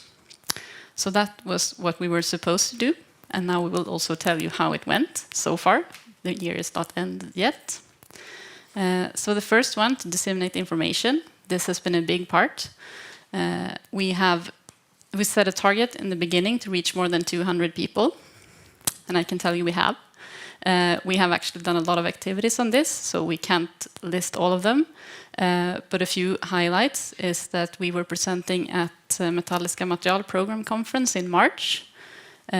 So already there we had about 200 participants, but we didn't sit down and relax for that. We continued. So, for example, we were a part of the webinar from the Swedish Environmental Protection Agency. So we see here in the picture that Eva was part of the panel there and had a presentation. Then we've had a lot of other meetings. We have been organizing and participating in workshops and webinars. We have brought this up at conferences and meetings and wherever we go, people from the project group. So summing up, we've reached several hundred people during that. And we've also had some online presence. So we've set up a project webpage. You will get the link. And we have had posts on the partner web pages on LinkedIn. We've been a part of newsletters and so on. And then another important deliverable was related to the iron and steel sector workshop this year. And here you see a snapshot of the program. You're not supposed to be able to actually read it, but the important part is that a large part of it was actually from Swedish participants, about a third. So this was by researchers, from industry representatives, and from authorities. Because we're very active in this work and making sure that we had good representation from Sweden there. So here you see some of the participants, and a number of them are here in this room, so you can ask them later what it was like at the workshop. Yes, and then some deliverables related to the platform. Yes, so our goal was to get 10 Swedish innovations listed on the INCITE platform, and to identify relevant technologies. We have worked with dissemination, like Jill showed a moment ago, and we have also requested project lists from each national funding agency, and then conducted a thorough review of the research initiatives, and compiled a summary of technologies and looked which would have a potential for inclusion on the INCITE platform. And this process was very labor intensive, and it required manual coordination with each of the authorities, and it took some time. We hosted the seminars and bilateral meetings, and we, like Jill said, we ensured that Swedish techniques were presented at the iron and steel sectorial workshop in Seville in May. We had close collaboration directly with the INCITE team. And yes, so Eric mentioned that several techniques are already uploaded, and more are in progress. And how can it be assured that the technologies listed on the platform are accurate and reliable? So INCITE is a work in progress, and from the start they wanted to have an external expert pool to evaluate the techniques, but it was then decided that they will do the evaluation in-house. So that's no longer a part of our project. And Eric also mentioned the first-of-a-kind visit. So the first-of-a-kind visit was in Sweden last year, and it was before this project officially started, but it was basically with the same persons involved. And the delegation visited Kanthal, Green Iron, and the hybrid pilot plant, and Stegra. And a report from the first-of-a-kind visit is available on our website, impactincite.se. So the text on the website is in Swedish, but some of the uploaded material is in English, like this report, for example. Yes, and then the final deliverable, to report the learnings and make it available for others. And we've already had questions about this today. So one of the things we have done in this direction is to have follow-up meetings with the Swedish Environmental Protection Agency. We have this event here and today, 1 year with INCITE, which is of course important for us. And we will participate in a workshop for the projects within this call later this November to share our experiences and discuss with the others.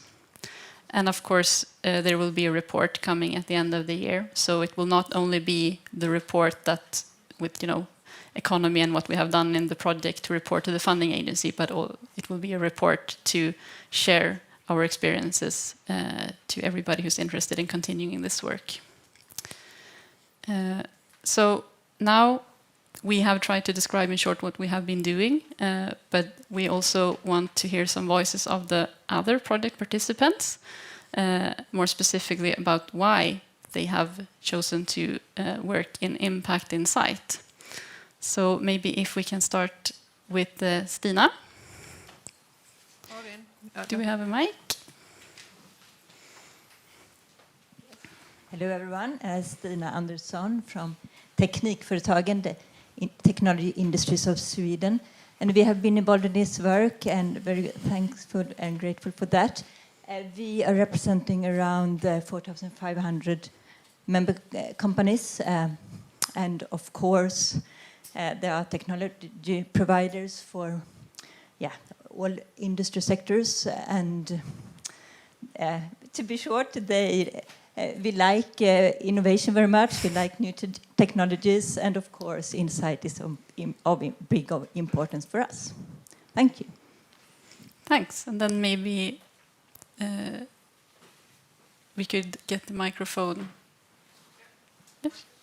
to Jesper, for example. He has the microphone. He has the microphone. That's why you're I waving. have the mic, yeah. Great. All the way in the back. Hello, everybody. Jesper Konsbod from SSAB. We have also been part of this project. I'm very grateful for that. And obvious reason, of course, is a great way to learn more. What is this and why is it important? Second, also, of course, there has been mention about this innovation information platform. And since we have, together with LKAB and Vattenfall, developed a hybrid technology, the INCITE platform is a good way to showcase this and then, of course, also hopefully inspire future regulation. And then thirdly, I would say that since the whole kind of case for INCITE is to promote the acceleration of implementation of new technologies, that's exactly what we want to do at SSAB as well. We are investing heavily to transform our own operations here in Sweden, so that goes hand in hand. Competitiveness and decarbonization. Thanks. Thanks. Yes. And then for Marcus. Yeah, what Jesper said.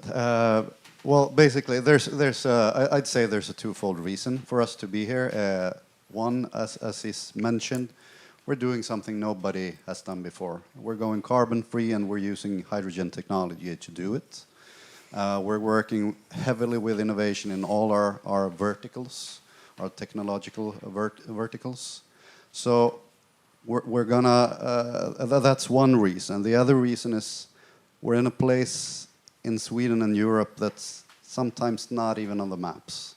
We tend to, both Swedish and European maps tend to be cut off somewhere north of Stockholm. And we're working with natural resources. We're extracting iron ore in a very specific part of Europe that's cold, etc. So we need to be able to have the freedom to operate both in implementing the technology we need to do in our verticals, but also to do it in this place of the world. It doesn't help us much if we have legislation and policy and financial support system, etc., that's very suitable for industries in Germany and Spain. So we need to have both the geographical context and the technological context within the freedom to operate. Thanks. And then maybe we should also mention why Swerim, where we are a part of this. And we're a research institute. We do research, but we don't want it to end up just as a report somewhere. We want it to be, it says there, we create benefit for industry. We want it to be used. We want it to be a part of the green transition. So that's why we spend a lot of time on this. Yes. And now this project, Impact INCITE, has been focused on the iron and steel sector. But there are a lot of other sectors that are also affected. So this is a long list of BREFs, and you will learn more soon about what that is, describing the sectors. And those that are highlighted are those that are in somehow ongoing work or to be updated. So there are a lot of industries affected by these revisions. Yeah, so that was a brief summary. If you're interested in learning more, which we hope that you are, of course you should take the chance to talk to us today. As you saw, we are all of the project partners are here today, so please come and talk to us during the break. You can invite us to participate in your events, and you can book a meeting with us. Yeah, and this webpage that we've mentioned several times, impactinsight.se, there we have kind of all the information. We have the relevant links. We have a calendar where you can see past and upcoming events. This first-of-a-kind report is found there. And of course, contact information if you don't catch us today or want to discuss something more later, you can find it there. And that's also where we will share a project report later on. So with that, thanks. Thank you very much.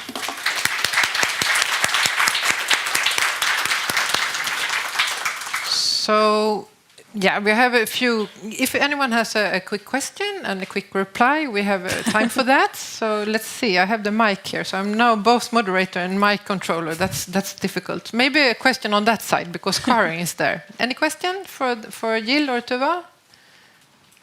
If not, very clear. Thank you very much. And we are here all day, of course, and also after, I mean, when we start mingle a little bit later. Yes. So thank you very much. And I now keep back, maybe it's your turn to have the mic. Thank you very much. So iron steel is for us, of course, the most important. Swerim is working with steel, and we are iron steel organization. And all those BREFs, I mean, it was a small list of BREFs. Those BREFs is all other industry sectors that is emitting. Large emitters are BREFs. BREFs are the text that is regulating the permits, our permits. And that is really why we need to understand a little bit more. We're leaving now the link to research and development and connect it more to the environmental legislation. And I hope you have gotten, there you are, popping up. You had a mic. So I now will want to introduce Isabella. We were actually in Seville last week on the kickoff meeting for BREF for landfill. And that was interesting. And we realized, both of us, that we are a little bit tired, but we are very happy to do this. So welcome, yes. Isabella, and please, you want some water? Or? Yes, I fixed that. Water. Okay. Yes, thank you so much. Yes, so now it's time for some coming back to bases and looking a little bit at legislation and link between INCITE and Sevilla process and permits. I will give you some crash course in what Industrial Emission Directive is and BREF process is. As Eric said in his presentation, INCITE is coming from IED, so it's important to understand how this piece of legislation works. And since I saw that not all of you raised your hands when Eva asked if you know IED, so I hope that it will be interesting for you to hear. I will also talk about why is innovation important in IED, how INCITE information will be used in permitting, of course, and if I have a minute left, a few words about our work with INCITE, which hopefully will be a good input to panel discussion, which is in the next session. So what is Industrial Emission Directive, or actually Industrial and Livestock Rearing Emission Directive, since the name was actually changed during the revision of IED. So it is the main EU instrument to reduce environmental and health impacts from industrial installations and intensive livestock farms. And on this pie chart to the right, you can see distribution of Swedish IED installations across different sectors. It's around 30 sectors that is covered by the directive. The biggest in Sweden is waste sector and livestock sector, but of course also chemical industry, combustion plants, food industry, of course, steel and iron and metal, pulp and paper and other sectors. Around 1,300 IED installations in Sweden.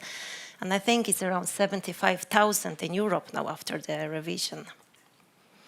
So how does this directive work? Well, the overall objective of IED is to prevent, or if not possible, to reduce environmental impact and impact on human health. And to reach this, to achieve this objective, IDE requires that all the installations that fall under the scope must have permit. And this permit must, in an integrated way, regulate emissions to air, water, land, waste management, resource efficiency, circularity, decarbonization, and the permit conditions that are needed for these regulations, where those must be based on what is best available technique. But I think it's basically impossible to talk about IED and not to talk about BAT. BAT is really playing a key role. And what is BAT is identified generally sector for sector in BAT conclusions, which is Commission's implementing decisions. Here focus is on emission levels and performance levels with associated best available techniques. And BAT conclusions is a part of BREF. BREF, we've heard before this. It is BAT reference document. It's much more comprehensive documentation, technical documentation, that has much more detailed information about sector, applied techniques, and other, which can be used for interpretation of BAT conclusions. And those documents, those are drawn up in a process that is called BREF process or Sevilla process, where information is gathered from installations, analyzed, and those documents are drawn up. So, very easy. Yeah, it's not easy at all. It's very complex and long process. And that's why I want to stop here for a moment and talk about BREF process. Since, yes, INCITE is playing a main role here.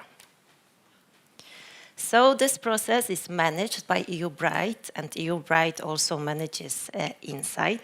And they have their office in Seville. You can see it on this upper picture. They are part of European Commission's Joint Research Center. And that's why this process is often called Sevilla process. And the rules for this process are set out in so-called BREF guidance, which is also Commission's implementing decision, which is actually under the revision now. And for each BREF, EU Bright activates technical working group. And in this group comprises of member states, industries concerned, NGOs, European Chemical Agency, and the Commission, of course. And the role of technical working group, of course, is to exchange information, to provide input for the work, and to give feedback on the drafts. And on this other picture, you can see technical working group exchanging information at the kick-off meeting for a chemical BREF. So BREF process can be illustrated different ways. We usually divide it in 5 stages or 5 steps. Front-loading, kick-off, data information collection, final meeting, and then decision phase. So what happens during the first step? Well, it is all about preparing for the whole process. Technical working group is activated or reactivated if it's not a new BREF. We in Sweden, we are setting up a national shadow group, and we invite the industry and authorities and all the other actors that are interested and that can contribute. And we collect relevant information. Next step is about setting the frame or the scope for the whole process. And here the technical working group provides initial positions, and then the first big meeting in Sevilla takes place where technical working group is meeting and where decision on the scope of the BREF and or environmental issues is taken. And after that, we start collecting information, select reference installations, so-called well-performing plans. Special questionnaires are designed to collect information, site visits are conducted, and of course this plant-specific data is collected and analyzed. And in the next step, EU-Bright proposes first draft of BAT conclusions and BREF. And of course, technical working group can provide comments. And here also we have second big meeting in Sevilla, final meeting.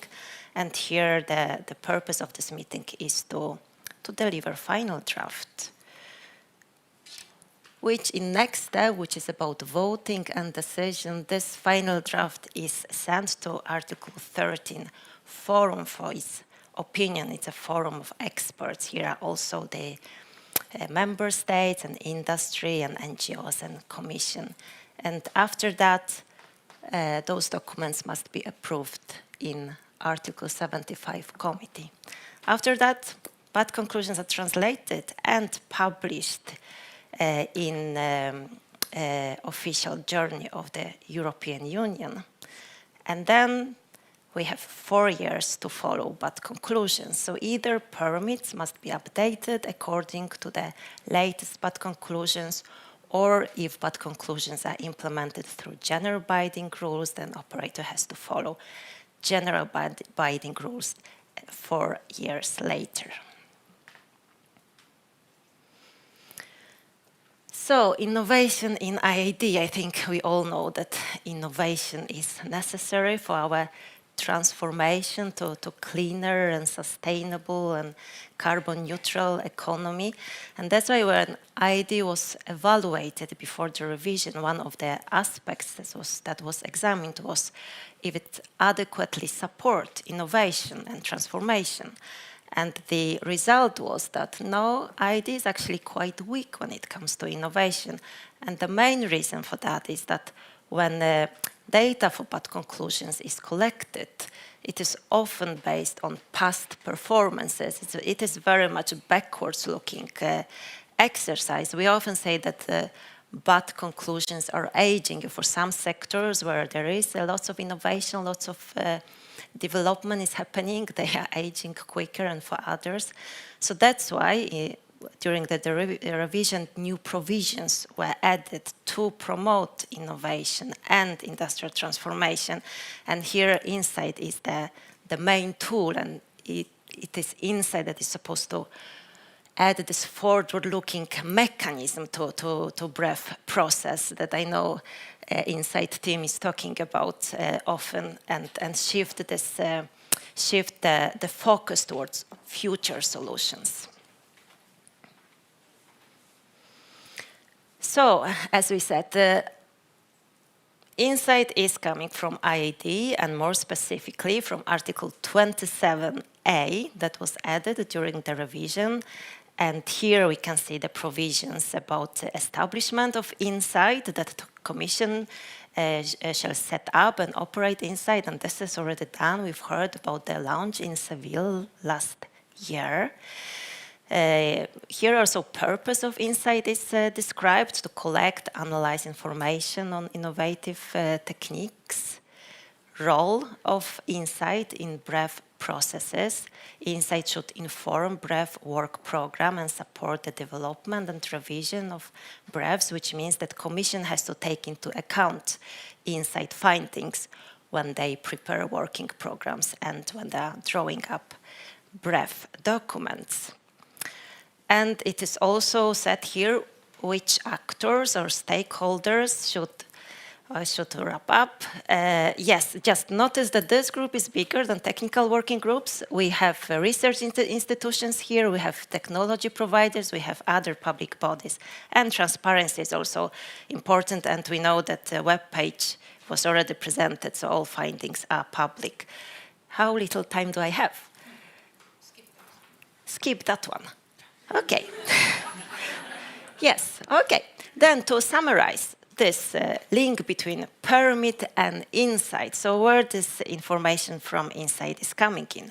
Well, it is coming in when BREFs are prioritized, in which order they should be revised.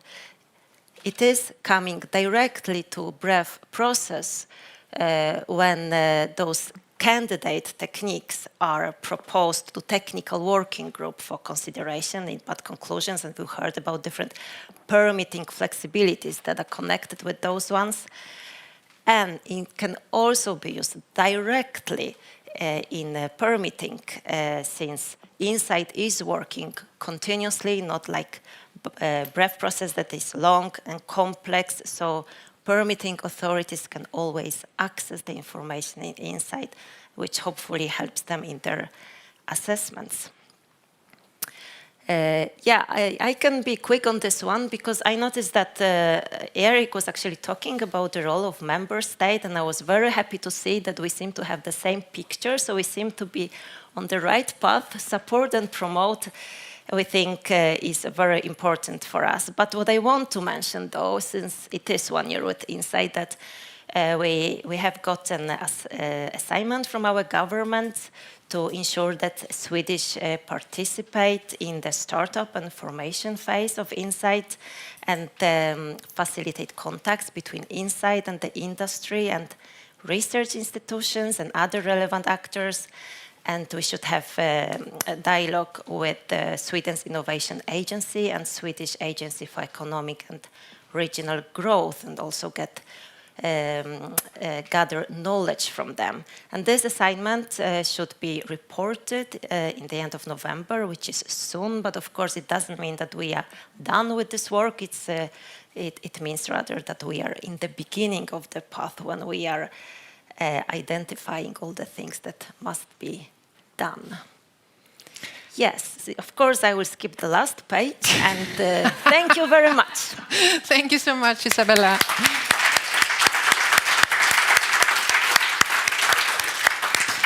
So we don't need to I mean, I wanted to push a little bit so we have this assignment, because we will talk about that in the panel after the coffee. So I thought it was good for everyone to see it. And now I think everyone that had not understood the link between the legislation and INCITE, it's very much clearer now. So thank you so much. Thank you. I also realized questions we will take during the coffee break, because we will have coffee break.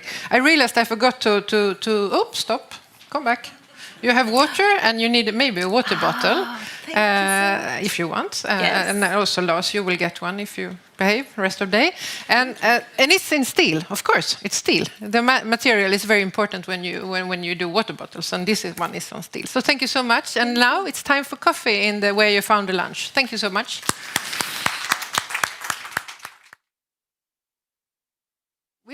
Can I have we start again. Come back here in 20. No, it's 18 minutes, but come back here 10 past 3. And the ones that will talk, please go and put on your mic.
Okay, welcome back everyone. Hopefully you found a cup of coffee at your house or in your office.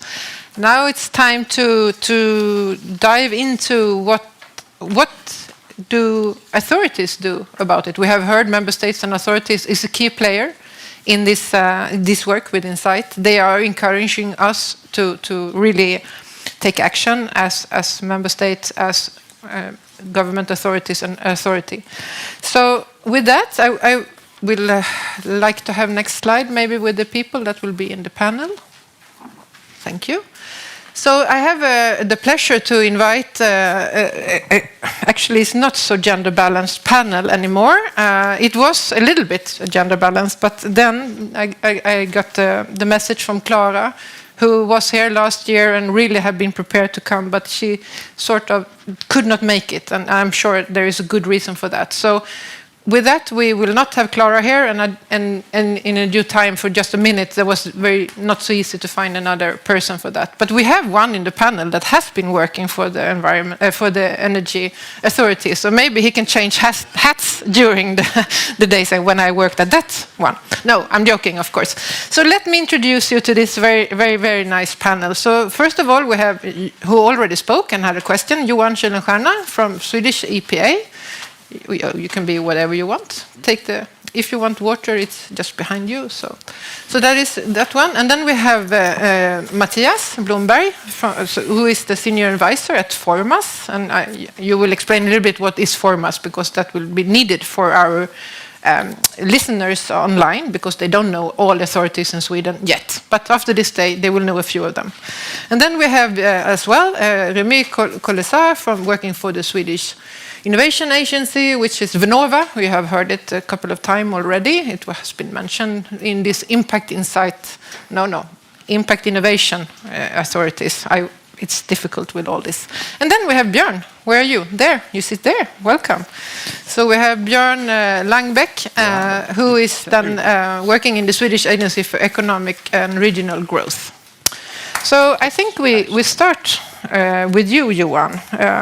I mean, this was first time, I guess, you heard something about INCITE in this context. I know we met when we had the webinar in Swedish EPA, 3rd of June, and now it's a little bit more time. Yeah. So I maybe reflect a little bit about what you heard so far, and then again, if you have a question that you didn't ask when they were talking from INCITE, please, we have time for that now, because we are not 5, we are 4, so we have a little bit more time. So, okay. Johan, please. Thanks a lot, and thanks for the invitation. And yes, I do have. I got some insight into INCITE in June when we had that workshop. Since I then had also the privilege to introduce the workshop or the seminar. So my colleagues at the Swedish EPA, they tried their best to really instruct me about that. And thank you, Isabel, for really a good presentation. I learned a lot from that as well, and I think it also explained quite a lot why we at the Swedish EPA are also part of this. I find that really nice and interesting. Of course, it's not maybe something you take for granted, but of course we have a sort of a key role linked to IED, and this is the reason also why we are also now running this government assignment and really looking at the next steps and how we will work on this. So I will not talk so much about the Swedish EPA role, but I will reflect a little bit of what I've heard this afternoon. I think it's been an extremely interesting seminar. Understanding that this is really about trying to form collaboration and ecosystems, which, where government agencies, where companies, where representatives from business, but also, of course, other actors, key actors, civil society, how we can collaborate together to drive an innovation agenda and to get the change we need. But also, interestingly, within the new political landscape of the EU, where competitiveness, security, and all these other aspects are so important, to combine also with the environmental drive. We quite often we talk about the need to have policies guiding us, long-term policies needed for investments. But now we know we are living in an environment where policy and governance is changing rapidly all the time. So the security of long-term policies is not really there. And we have to manage that. We have to manage it as government agencies. We talk a lot about the omnibus process, for instance, and simplification, while we at the same time we need to work with implementation, and I'm sure business feels the same thing. You know, they talk about the need for long term, but at the same time we know that there is so much change going on. And I think these kinds of discussions and the collaboration we have here is absolutely essential for this. One thing I also really take from this morning, and as something that really stimulated me, I must say, was impact insight. Quite often we hear that one of the challenges in Sweden is that we are not really on the ball. We tend to wait a little bit, we wait and see what the EU will decide, and then we start the implementation and we look, okay, so how do we act? Here we see an example where we take the lead, a sector together with research, good funding agencies, taking a lead role, pushing really the agenda, trying to impact what insight will be and how we can implement it in a national context. So I think that really shows one of the strengths that we have in this particular engagement that we see this morning. And of course, building on networks, which I think is something also we have as a strength in Sweden. It is quite easy to mobilize collaboration between government agencies, between government agencies and business, and also involve civil society and academia. This is not a given in many other parts of Europe or in the world. And I think we have something to share that, the experience of how do you really build this kind of ecosystem that you need to drive transformation, but also to drive implementation that leads to change. So these are some of the thoughts, I think, from at least from me, personal reflections from this afternoon. Yeah, I have the sound? Yeah, thank you. No, thank you, Johan. I'm a little bit flushing here. Thank you for all the nice words, because I'm also part of the project, Impact Insight. So, well, I think also it's important to understand, maybe you didn't hear it, but online we have at least participants from at least 10 different countries. Yeah. Okay, not all are member states or authorities. They are research institutes, technology providers, but it's good to hear on the Swedish spirit, so it was really good to be. Yeah, I mean, because we have that government assignment, of course, we have that formal role to see what should be done afterwards, but having implementation at the same time, yeah. I think it's perfect. We learn from each other, so we push things forward in that way. Good start, good start. And then I think we go a little bit beyond, so we go to you, Matthias, from Formas. Please first maybe explain what Formas is, not very long, but a short. Go ahead, welcome. Sure. Thank you. Very nice to be here, and very nice to listen to all the speakers during this afternoon. It's been a crash course in insight, really.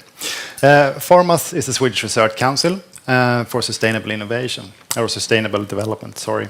And we support research and innovation within the areas agricultural sciences, environment, and spatial planning. So quite broad areas which cover a lot of the challenges that we are facing in society today. And I really like to listen to Insight, and the major goal in Insight is, of course, very much in line with what Formas work, that we want to be able to transform society into something more sustainable. That by cutting emissions from, the large emission industries, that is, of course, really, really important. And both going for the greenhouse gases, but also going for other type of pollutions to air, soil, and waters. That is very much in line with what Formas is working with. For one example, we have 4 different national research programs at Formas, which work on climate, which works on the food system, which work on spatial planning, and also on waters. So that is really in line with that work. And it was also nice to hear that in the end that this cross-sector water technology also will be part of Insight, which I really liked. Another thing that I enjoyed in the afternoon was listening to also that it's a push in Insight has to really make industry more transformative. I know a lot of industries do a lot, and they really try to transform what they are doing. And I think Insight can really help in that, showing them what type of technology can be available. So that's, thank you. Thank you so much. And then we go to you, Remy. It's more easy maybe to understand because we have write it out, but maybe a little bit explain what is Vinnova and also your reflections from on the first round, what we heard today. Yes, of course. Vinnova is Sweden's innovation agency, and is very much well represented in this process and in this initiative as a funder, but also as what we are doing every day is increasing Sweden's innovation capacity, and we're doing that by mobilizing and bringing actors together. So we're not only funding actors, we are actually working in mobilizing all actors on the forces and the different stakeholders. And this is a very good example for that in this perspective. Very nice to hear the result and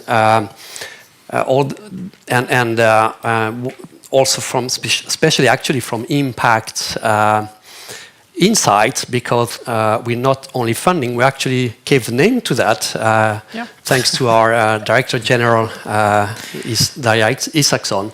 So that's also a very good example of what we're doing to support bringing actors together and mobilizing to bring forward innovation, and innovation to support sustainability, but also in the very important context that Johan actually explained on the geopolitics, the EU agenda in this time, and combining competitiveness and security and net zero reduction climates. And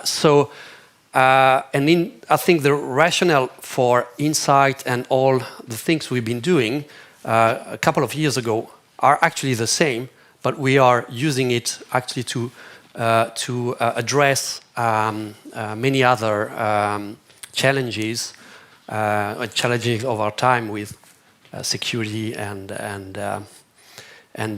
the national security also, actually. Okay, thank you. I just want to say something about this before I give the floor to you, Björn, because it's a lot of words. So what this project, Impact INCITE, yes, it was what we concluded last year. We had, and you will do it as well. Everyone will have a possibility to say something in the mic, summing up what have we heard today. And then Darja was one of the last ones saying, well, we really need to go and Impact INCITE. So that was so this was the conclusion from her side last time. So that was just I just wanted to mention that. But then, like you said, there is this Swedish Metals and Minerals. No, there it is. Yeah. Swedish, and we have this net zero industry, which is also a big program that is funded by you, and they are not here. Clara is not here from Energy, yes. and also from sorry. Formas, sorry, it's too much. But there was a call for projects, and I just, because it was in Swedish, so I translated it. So the call was really called Impact Innovation Industry, Regulation and Policy Instruments for Sustainable Industry. Sort of working with policy influence. And I will come back to that later, because we need to discuss.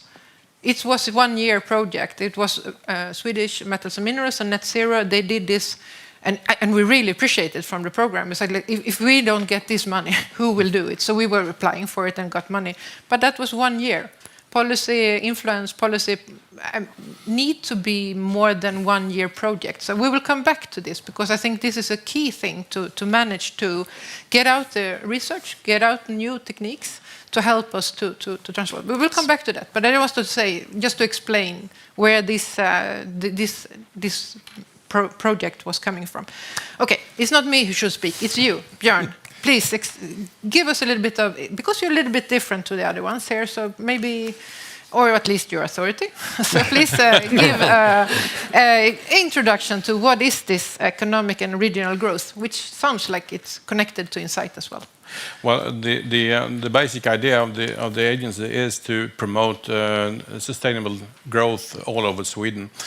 We have had during the years a lot of focus on especially and the small and medium-sized companies, and have them to grow. And we see that this INCITE initiative is very important, because it provides a possibility for the small companies to reach the larger market in an easier way, because most of the or at least a lot of the interesting new techniques are developed in the small companies. And they also have they always have a hard time to find the customers. The first customer maybe they can find, they want to grow, but it's hard to get out on the market and to really meet all the customers. This INCITE initiative, I think we can provide a very good way for the small companies to reach their market, to grow faster, and especially Sweden has been very good in environmental protection and all of this area. So it's to me it is like a home game for Swedish development and Swedish small companies. We have at Tillväxtverket, our agency, we have had a program called Swedish Clean Tech, where we have promoted the export of clean tech companies, clean tech technology, not only within the EU but also in the rest of the world. That has been fairly successive, and I think that within INCITE we will have a possibility to do the same. So it is good to have innovations and develop new, but we need to promote also the growth of the companies and to use the new ideas in a broad perspective, a lot of companies and a lot of customers, because that is actually what is driving the change, what is promoting this transformation that we want. So that's our role in it. We do have some money also for invention within the European Regional Development Funds, but that is a small part for us. So the main thing is that we want to get access to the small and medium-sized companies and have them to be part of the INCITE to reach their customers.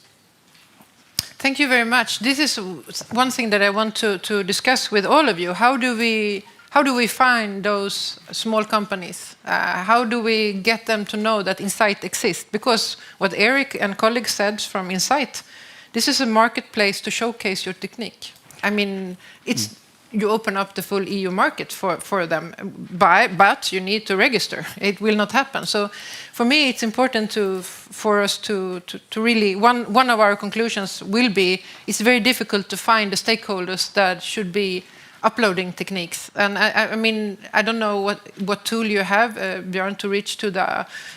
and I will ask all of you. And I also forgot to say the panel, if you want to take the floor, just sing that. I want you to talk to each other more than with me. So I will not have question answer. I want you... So, well, in the mic, Johan, please. Okay, so do you have any... What do? You send out a newsletter, say, hello, we have INCITE, please register. Or what can we do about this? And that goes for all of you to think about. How can we reach project leaders? How can we reach technology providers? I mean, Jill and Tova, just to introduce, said we spend so many hours on trying to check which project leaders, which programs should we contact to say INCITE exists. Put STEEL together with Vinnova and try to figure out how many research projects we have. 600. Which one of them should we choose? So this is a question for all of us. How do we reach those stakeholders that should be interested in INCITE? We have many here, we have many online, but there is more to catch. So maybe you start, Björn, because you talked about it a bit already.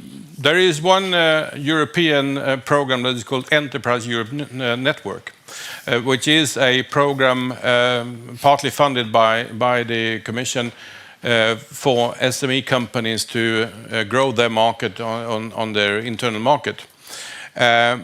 I think what is needed is a connection between the EEN, which is run in each member state, and also in some other countries outside the EU, because EEN exists in 70 or 72 countries. That is a marketplace where the small companies that they want to find a new customers are coming in. So we need to get a connection between the EEN program and the INCITE, because they are different ways of working, but they have the same goal, to have a sustainable growth. And so I think that we haven't talked about that today, but we can do that in further on, because I think there is a possibility to find the companies, and also, of course, Vinnova's book of all the projects. I'm one of the persons reading project applications for Vinnova. I've seen so many interesting projects over the years within this area of INCITE, with all the new companies, with all the new ideas and so on. So there must be a very good database of really interesting companies. That sounds very promising. I just continue. So you won, and then we do it. I'm not sure if I sort of can add very much to this. I'm looking also at my colleague when it comes to sort of trying to reach out to small businesses. But in general, what we are saying as part of our responsibility is to build networks with different organizations. And of course, then build networks with those organizations that really have that kind of access. I mean, your organization, for instance, you said 4,500 companies as a membership. I mean, this is typical. I mean, the branch organizations are extremely important in this, I would argue. Many of the large companies are extremely important because they work through their value chains. So they reach them, and I think they can reach them in a way that makes them also more interested, because one of the things, being a small company, they don't have a lot of people who potentially can sit, I guess, in a lot of workshops and you know, travel to Brussels and so on, or meet government agencies for that matter. So it's really about building these ecosystems where you can reach out to different networks where all actors have their role.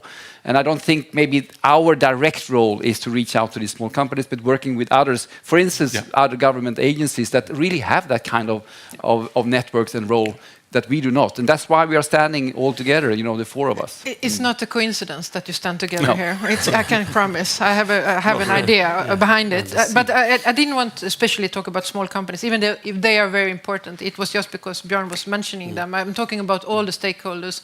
If you remember, INCITE was talking member states, industry that is regulated on the IED, industry that is delivering techniques to IED, academia and institutes. So it's about all of them. And of course, I mean, in some of the other tools that we have, that we also have responsibility for, I mean, CBAM became more large companies as well, but there are other things coming up, like, you know, linked to, what do you call it, producer responsibility and so on. There, of course, we establish huge networks that can be used potentially for these kinds of things as well. I put note on that. Perfect. So, Remy? Yes. First, I think to engage all the stakeholders and the Swedish actors in that is very crucial. And that's, of course, something we have to help together and use all the tools and the platforms we already have, not necessarily build new ones, but really use the one we have, as was said before. But what we need also is to communicate so that stakeholders understand what they will get, not what INCITE is, but what is the result of INCITE. And I think this is very important, because it's much easier to communicate the need to be, especially for, if we're talking about small and medium enterprise, they have not the resources, not the time to be part of it if we want to engage them. And so we really have to showcase why this is very important and what we will get from it.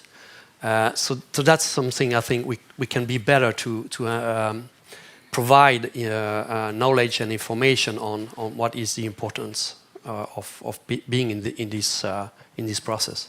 Yeah, and I think that is what do you get, not what you don't, and why. And I also I must remind you about what Eric said. As long as you can mail one mail, they will help you. This is really what he said. If you mail him, even if you are a small company, you can mail. So this is, and that goes for all, not only small companies. So and they will help you step by step to do this. We have people in the room that has submitted, and we will hear later about it, submitted on the platform.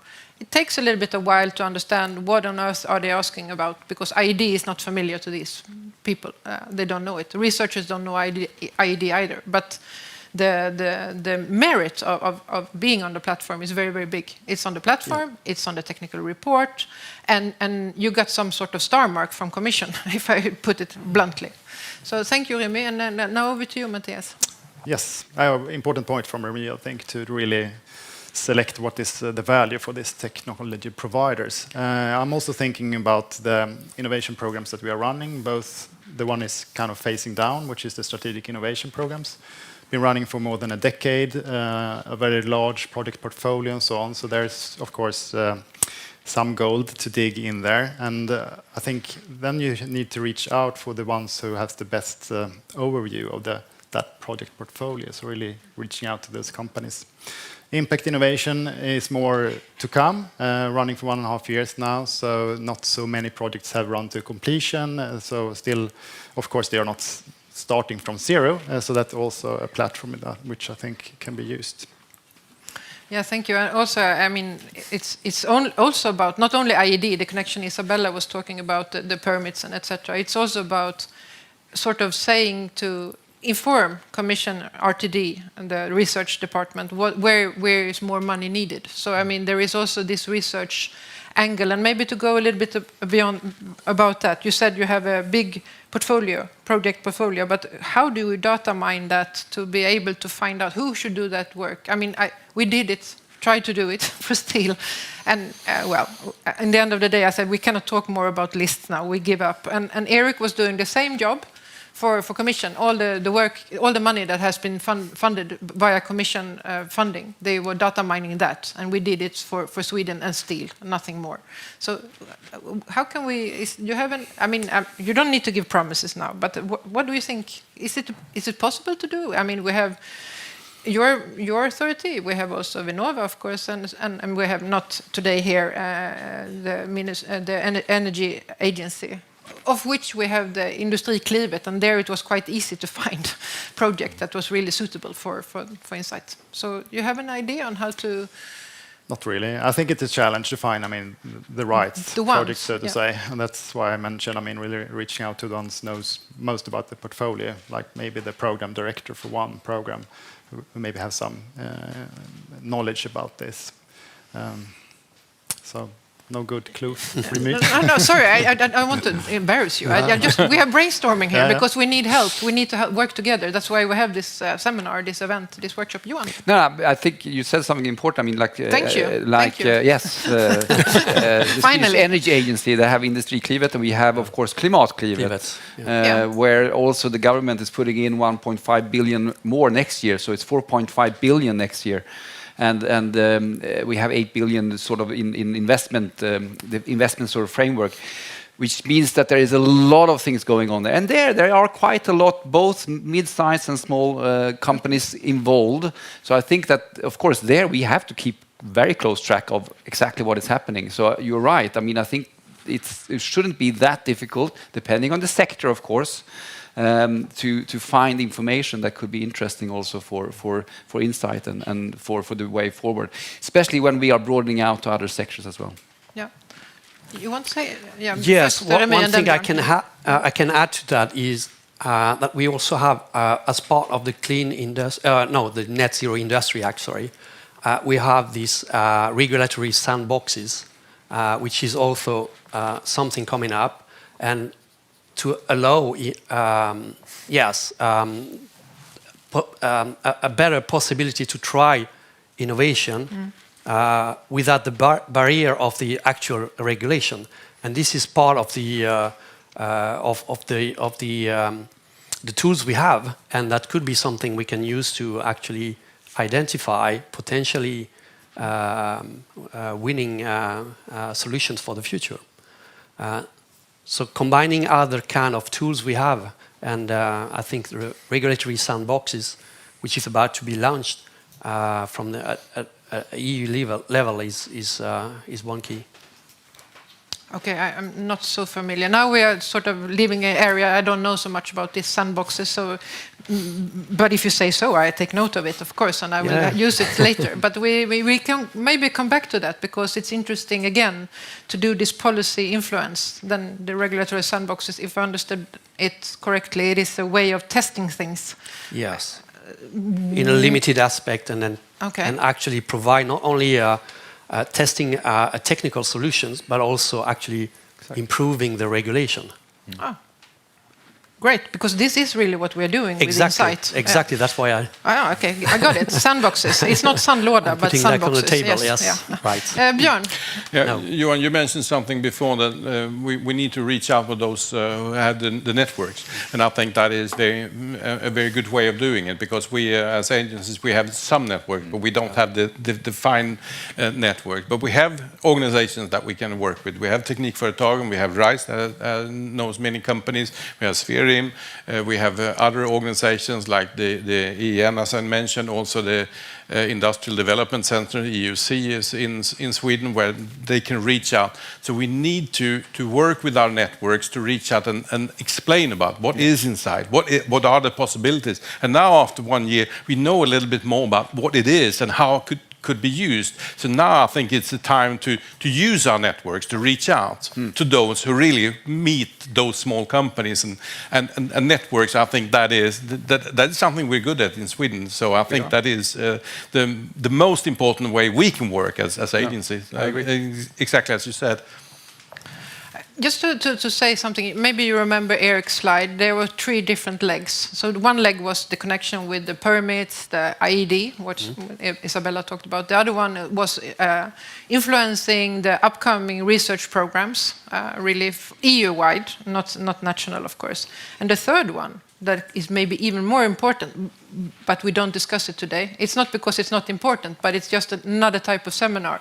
It's about sustainable finance, about the investors, and talking about scaling up. This will also be on the webpage, saying this is information for bankers, for whatever it is, and that is also a possibility to discuss. But we don't talk so much about it because we need to have other people in the room, and we had to concentrate on the first 2 legs. But there is an even more why INCITE, because there is an added value about this, the financial resources, not only for research, but also for investments. Just wanted to say that. Okay, Johan, did you raise your hand or on this? No, okay. Not on the financial. Okay, again, I'm coming back to this. How do we find the relevant stakeholders? And in a couple of years, maybe we will have research program, maybe, I'm wishing, maybe not, in Europe and in Sweden or elsewhere in the member states, saying if you have a research program that is sort of important or irrelevant for INCITE, you should register there. You can have you have to register, or you should try to, or something like that. But today we don't have that.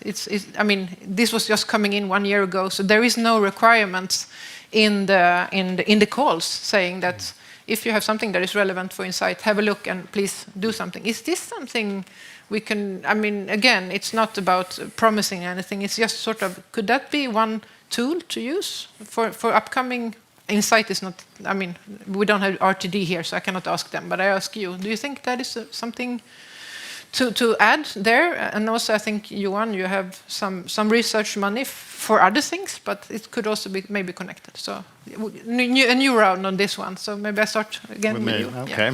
Yeah. Okay, you don't want to start. Well, no promises. No, I think, I mean, it's hard to have ask for this in like a text for a call text, for example. Then we will have a number of people who wanted to add something.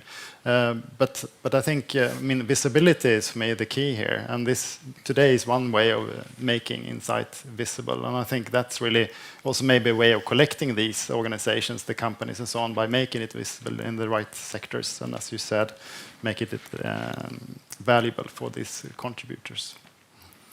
Anything about this in Vinnova, maybe? Yes, actually I will frame it more related to the potential to impact the upcoming MFF, the multi-financial annual financial EU budget, and the relation between the research and innovation framework program and the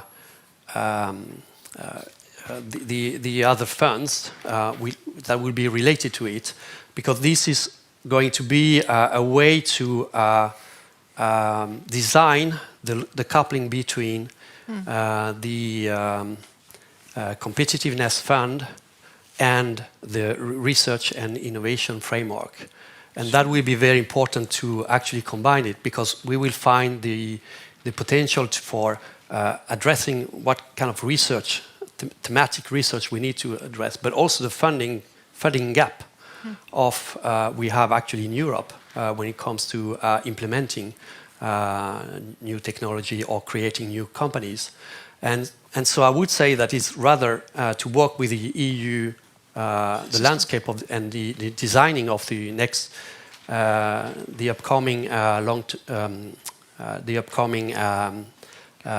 EU budget.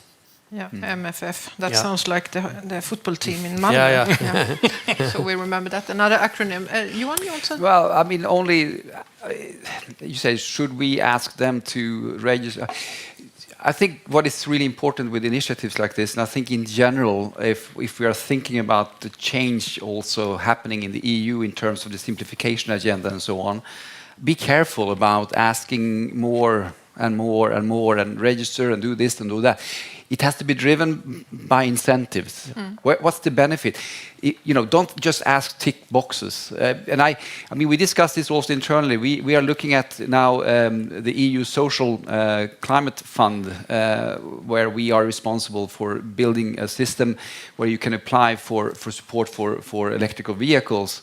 And actually, one of the things we really discussed internally is how do we make this simple, so we don't start to ask a lot of things just for the sake of it. And it might be really good for us to get that information for INCITE, but it has to still build on the fact that those that are on the other side see the benefit of it, and not just us top-down asking for it. I'm not asking for more admin, I promise. Yeah, I promise. I'm working for I'm a industry. bit surprised at the government agency. I'm talking to the industry person. It's very crazy now. Yeah. No, I lost obvious track of my notes here. It's very difficult to read. No, okay, John. Yeah, we know that money talks, but one other thing that talks is good examples. And if we can find from out of INCITE companies that say, well, due to INCITE, we found a provider of technology and so on that made it easier for us to fulfill the regulations. And another one that say, via INCITE, we got our new customers. We got a possibility to grow and to provide our technology to many more customers.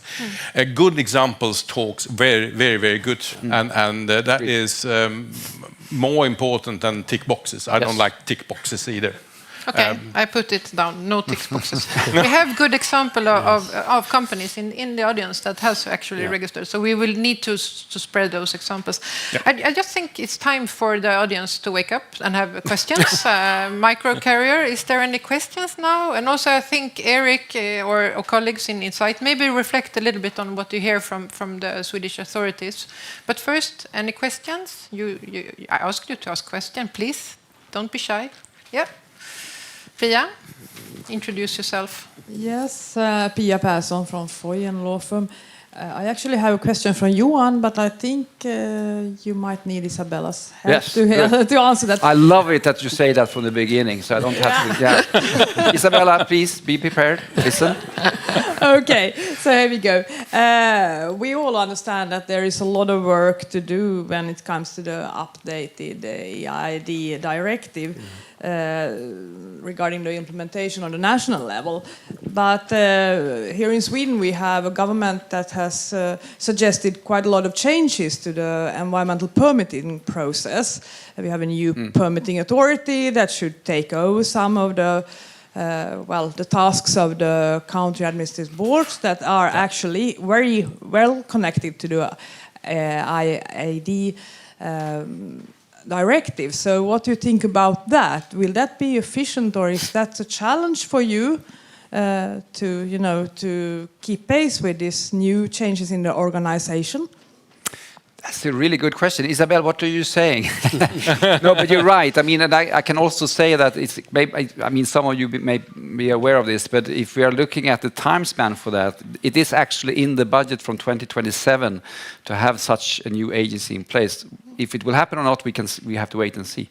But I know that there has been a lot of discussions also internally, of course. I don't know, Isabel, can you maybe update a little bit? It doesn't affect us so much, no, I understand. Exactly. It's more our government that is working with the implementation, and I think actually ID has to be implemented before all these other changes will be in place. So Yes, first we will have to probably implement ID within the old system, and then it will be adjusted to new system and all the changes connected to the new permitting authorities. And I know one of the things we have pointed out in our response, and of course I will be very careful because I would need my legal, really, people here. But I know that one thing they have, one thing they have. I know, so that's why I'm careful. So one thing that I know they have lifted as one, this regional presence, you know, knowing the area, sort of, with the county board, as you're stressing, you know, if you have a national authority, how do you keep that still? And the second thing is the shift from permitting processes to tillsyn.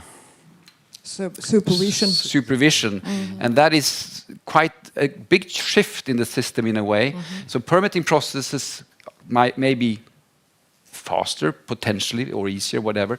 But then you put more responsibility on really that supervision, and that shifts the systems, and will also, you know, ask a lot when it comes to building new capacities for that kind of system. So I just want to add that, at least. That I know is one of the comments we've had about this. Yeah, I think that a lot of us is worried about the competence and the staff of the CABs and those who know about the directive and what will happen if you form a new organization from scratch. It's not that easy to build a big authority like that. No, that's true. And I know that I've heard that a lot of people are afraid of that. There will be a gap. In particular, when we have so much happening on the green transition, and there might be a gap there. Okay, I think we should not talk about permits and permitting processes in Sweden. Why not? It's great. No, but it's not. It's another seminar, and we can have that one. It's okay before Christmas, or should we have it? I just want to let you know that we have a little bit of reflection from INCITE on what they have heard. So I mean, okay, it's a little bit. You are now very big on the screen here, and maybe you see yourself. Just to hear if any comments to colleagues here in the panel from your side, or any questions, or everything was crystal clear, because this is really, I mean, a help for you to also explain to other member states how Sweden is working with these questions. So I don't know who wants to start. I will start, and I think my colleagues also they want to come in. But first of all, I want to say that this panel discussion, I think, is very important, and I think it started with the presentation of Isabella a bit before. What is important to realize in INCITE in this project is that we have been always working with the competent authorities, the member states, which are involved in the Industrial Emission Directive, the permitting, and so on. And this is not, in a way, this is not the stakeholders which are necessarily immediately relevant for INCITE. And therefore, it is very important what was said in this panel is that we need to build network towards other government authorities which are involved in innovation, like, for example, Vinnova, which are involved in economic and development growth, like Björn was mentioning. And because those are the other competent authorities in Sweden, but in other countries as well, who really can help INCITE, in fact, you see. I think that is a key point. There is a need really to get out of the, let's say, the IED bubble, to reach out to people who are involved in innovation, in funding research projects, and in helping SMEs to develop. I mean, this is very important. And I like also the point which was made, I think, by Björn, about the engaging with the Enterprise Europe network, the EEN. We actually did that. We have a good link with ISMEA. So ISMEA is actually administering the EEN network. I had meetings with Gunnar, who is in charge of that, and so they know about it. We try to inform them, but okay, we need. I take it as a good point because we have not engaged with them for a while, and we need to keep that going because indeed they have access to a lot of SMEs who are sometimes looking for information and things like that. So I think it's an important point. So I take that, and thank you for setting up this panel, because it really shows the actors that needs to be involved in INCITE. So yeah. Thank you, Eric. Jose, Vanessa, you want to add something, or I'm keeping track of the time, but go ahead. I want you to. Can you hear go me? ahead. Yeah, I hear you well. And good Okay, afternoon. perfect. Yeah. Good afternoon. Thank you very much for organizing this event. I am Vanessa Ferreira. I work at INCITE, and currently I am coordinating the pulp and paper and glass sectors. So, well, we would like to highlight also the importance of the Impact INCITE project. I think it's a very nice example that can also be followed by other member states. And if we continue, we would also like to expand not only to the iron and steel sectors, but also to the other sectors, for example, pulp and paper, glass, chemicals. And we also wanted to say that we are at your disposal to make presentations to other networks you think that need to learn about INCITE, and to support you in including the projects at our database.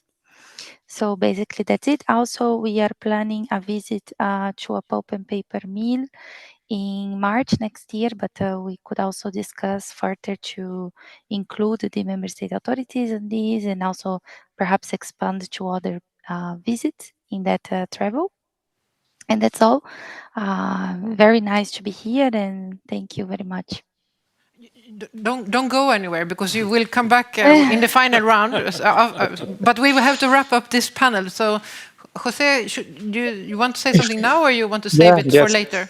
Yes, please, if I may, I will say that really the panel was fantastic, and putting together all these authorities that all have something to say and a connection with INCITE is phenomenal, because in this type of panel, this type of events are initiators for other things. No, it happened last week, for example, to me. I was presenting at CEFIC in the chemical sector, and a national association of a country, a member state, was there. So immediately they thought of organizing something similar. So when you put together this type of relevant panels, there is always good ideas and good things that could be role models and example for others. No?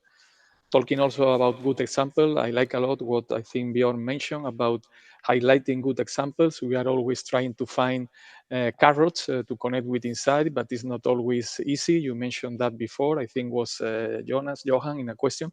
So showing, highlighting good example on how INCITE has benefited particular companies or particular technology providers, I think that it could be really, really positive. So I take a good note of that. No? And just last comment regarding the environmental authorities, in particular to Johan and to all the things that we are doing. I think that is really amazing, all the things that are being done in Sweden. The last time I was with you was in the webinar, and I took the opportunity to say that you were front runners in Europe, among a few others, because all the things that you are doing about engaging with us. I have a lot of meetings with several members of the EPA, with Isabella, Hannah, Helen, many people really building a strong connection and always finding new routes to articulate, engage in Sweden. No? So we really appreciate the support of authorities, not only industry as well, to really promote and launch INCITE and spread the news. No? So that's all. Thank you so much. I was planning to have another question, but there is no more time. It's 45 minutes have gone already. So you have possibility to come back in the mic, all of you, when we have the round with Mike. So save that last comment for that. And I will big applaud to you and to you. And I have water bottles over here if someone wants it, but you can take it later maybe. So next, let's just move on in with next panel. Thank you so much for this authority panel. Now we will move on. The final panel that we have, there is just two, so this is the second one. And then we will have why, a little bit about this why, what is in for us with this INCITE. So its INCITE significance for institutes and technology providers. And We don't have, there you have the slide. So I invite Pontus from Sverim to come up on the stage, Kristina Jönsson from RISE to come up, and then we have 3 technology providers. We have Rutger, we have Nikolai, and we have Linda. And we got mics for all. That's perfect. You have everyone? Yes? Okay. Don't be shy. Ska jag komma närmare? Okay. You are the panel now. So now we changed. We will move on from authorities to this. And I, again, this is we have an international audience listening, and they don't know all of this. So we need to explain a little bit what is it we are. And I will start with the 2 institutes. So we have heard already, of course, a little bit about Sverim already, but maybe to frame it a little bit and why is Sverim very active in this? So please, Pontus. Yeah, to give a background, this transformation, or Sverim was founded in 2018. And the background, it was actually on an initiative from mainly the steel and mining industry, because they saw this transition coming. And of course, our role is to help the industry in these transformations to complement their own research. And we have several tasks there. Of course, then being a researcher within that area, we usually work on a TRL scale from 4 to 7, so quite high up on the TRL scale. And we also very important for this networking. It was a discussion about these SMEs, but we can say that these, let's say, larger companies in the base industry or the transport industry, if we can create platforms, which we have within the institute, we can bring in SMEs to work together with these larger companies and test their technologies. And I think here we have a very good ecosystem in Sweden, where we have a good cooperation between universities, institutes, and then industry, of course. And then this public financing, which is also crucial for this, especially these initial steps in the innovation process, very, very important. But I think this is quite unique for the Swedish system. Okay, thank you very much, Pontus. So now we know a little bit more about Sverim. And then we go to you, Kristina. I guess maybe people know what RISE is, but give a little bit of introduction to what is it? Because Sverim is about metals. And what do you do daily? Yeah, so it's a little bit broader perspective from RISE side when it comes to sectors. So we work very wide with textiles. We work with cement and concrete, for instance. So I sort of think that we should engage a bit more there. But we also work with other sectors and also cross-sectorial. Because I think that is, when it comes to innovations, we also should appreciate that sometimes innovations can be sort of crossing borders into one sector, from one sector to another sector. But when it comes to RISE, we are around 3,000 employees. And we... How many? 3,000. Wow. So we have big support for all the other breaths. Yeah, exactly. Yeah, so I really see a big task there for us. But we also have 130 test and demonstration and pilot scale and lab infrastructure. So there is a lot of capacity there, and I know that you have also that. So I think when it comes to ecosystems, this is an important part where we play a role in the maturity. How to help industry to climb in the maturity when it comes to technical readiness levels, but also other, you discussed here today, policy and other things that needs to be in place when it comes to maturity. And I think that how to evaluate all different aspects, including technical aspects, is important. Yeah, we have a very broad arena when it comes to sectors and also interdisciplinary work. So we look also in different questions in a holistic perspective. I think this is also important when it comes to innovations. Many things have been said here today, so I have taken notes and have millions of questions. But I think one of the major questions and reflections that I have today, if I may, is how Sweden could have this long-term commitment and how we should really act now. Because I think that I wanted to say to the other panel, how do you said no promises, but I think that we should promise some I'm the actions. moderator, so I'm a little bit humble here. So, but I look a bit more for action promises, and I have a few. It has been mentioning, which is also part of our role. The last thing I would mention is our large industry networks connected to all of the sectors that we are engaging in. And I think that we should activate ourselves as RISE, but also as a nation.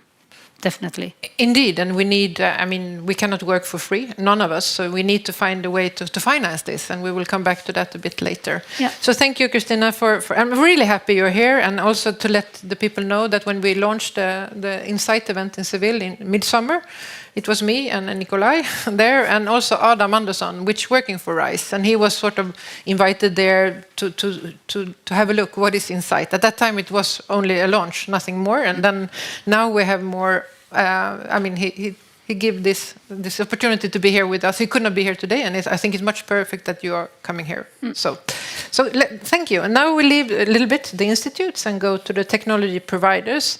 And we have examples. I already mentioned them. We have more in the audience, but we have.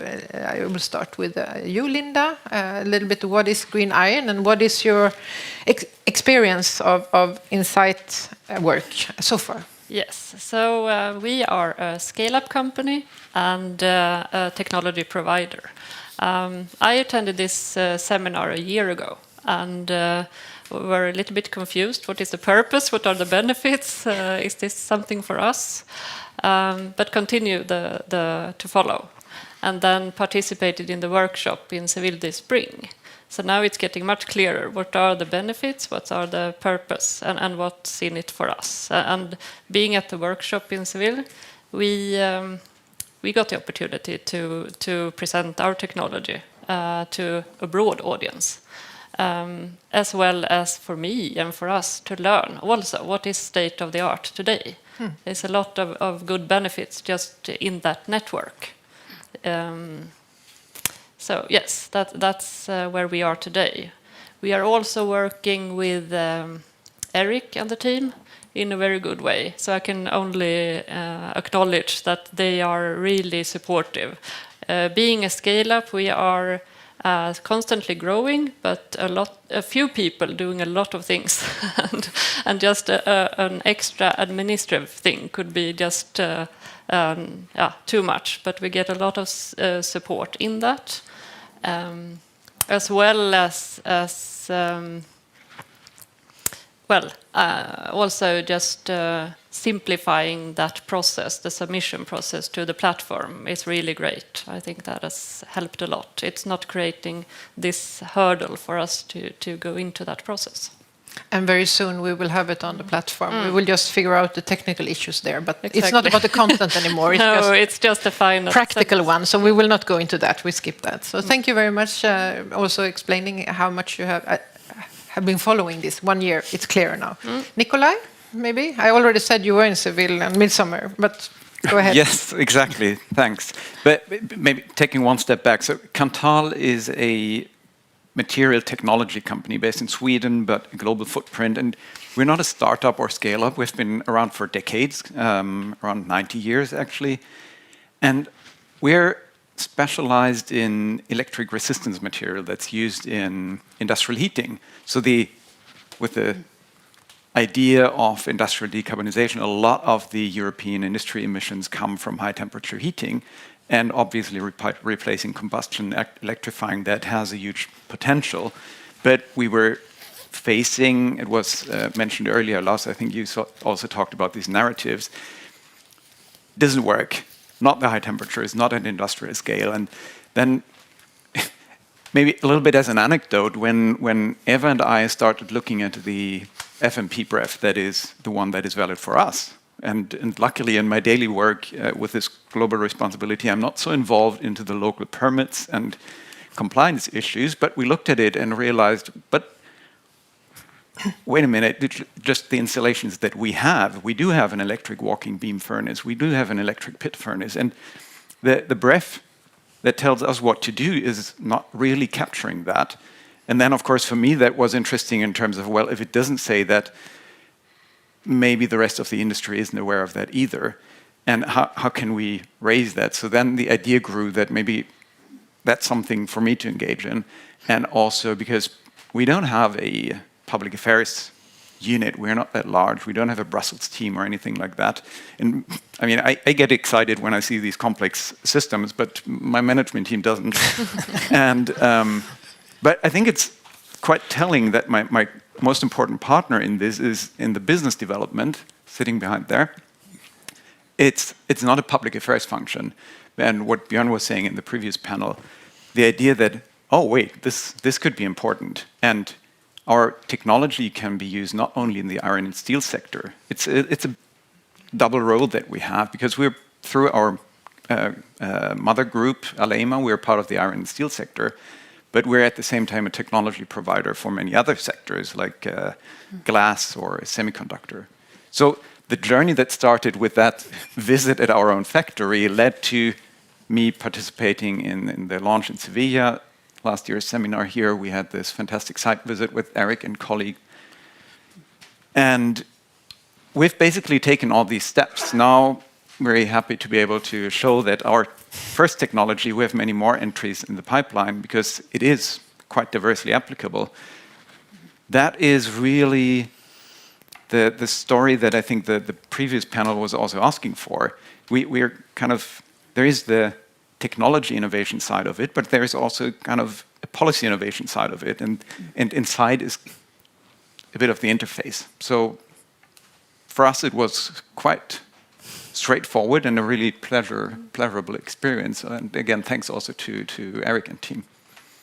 Thank you very much. No, I agree. It's you said this. Why aren't we in the FMP breath? And I say, well, let's explore how to make it better. And then after that, we have been working together. So it's important. Rutger, please tell what is Thank you for inviting me. Cobalde is an 8-person company with people ranging from Bachelor of Science to PhDs. For us, INCITE is about communication and networking. And Cobalde, we work with raw material assessment, process assessments, and providing technology in form of information systems. And our customers, they are global mining companies, Swedish steel companies, and branch organizations on the global, European, and Swedish level. So in order to be relevant, we have to be, in thinking, we have to be ahead of people working with today's business. We have to talk about tomorrow's business, think about that. And that wouldn't be possible for us, an 8-person company, if we were not part of this innovation ecosystem that you talked about. And we work with RISE, we work with Sverim, we had the pleasure to work with Green Iron, and today we found out that we have a possibility of working together in a project with Kanthal. And this is, and through this seminar we had today, and this is really what makes us tick. Perfect. I mean, we want really Jernkontoret to be the meeting place, and obviously already we are starting to do it in the panels and in the coffee breaks and others. So thank you very much. And also, I mean, we got this example of small companies, because I knew we will have small companies in the panel now. So it's really important to see that you have also started to register on INCITE.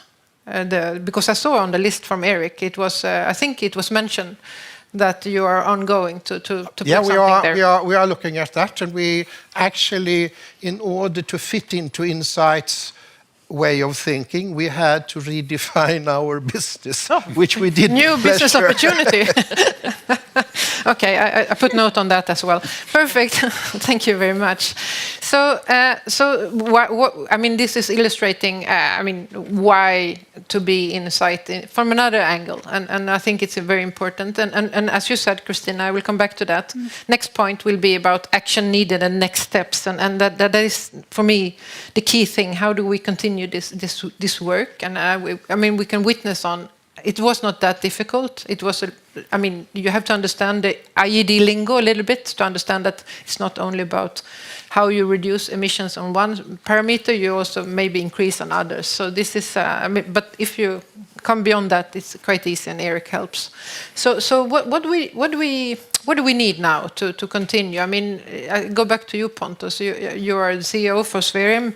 We have heard Swerim speaking, but why is Swerim sort of engaging so much in this BREF? Not all BREFs. We got this request on doing a lot more, but we should stick to us. And I mean, what is next step for Swerim here? No, but let's say our main purpose is to support the industry, and one way is in this new BREF, in the workout, we will attend these shadow working groups for the steel industry to help come up then and to check the new technology and verify the new technology.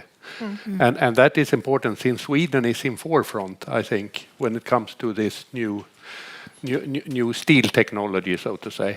I think we should be very active there, and it's an opportunity for Sweden, actually, both for the steel companies, but also especially for the technology providers. So we can set the future demand, so to say, through that route. I think, and then continue to spread information.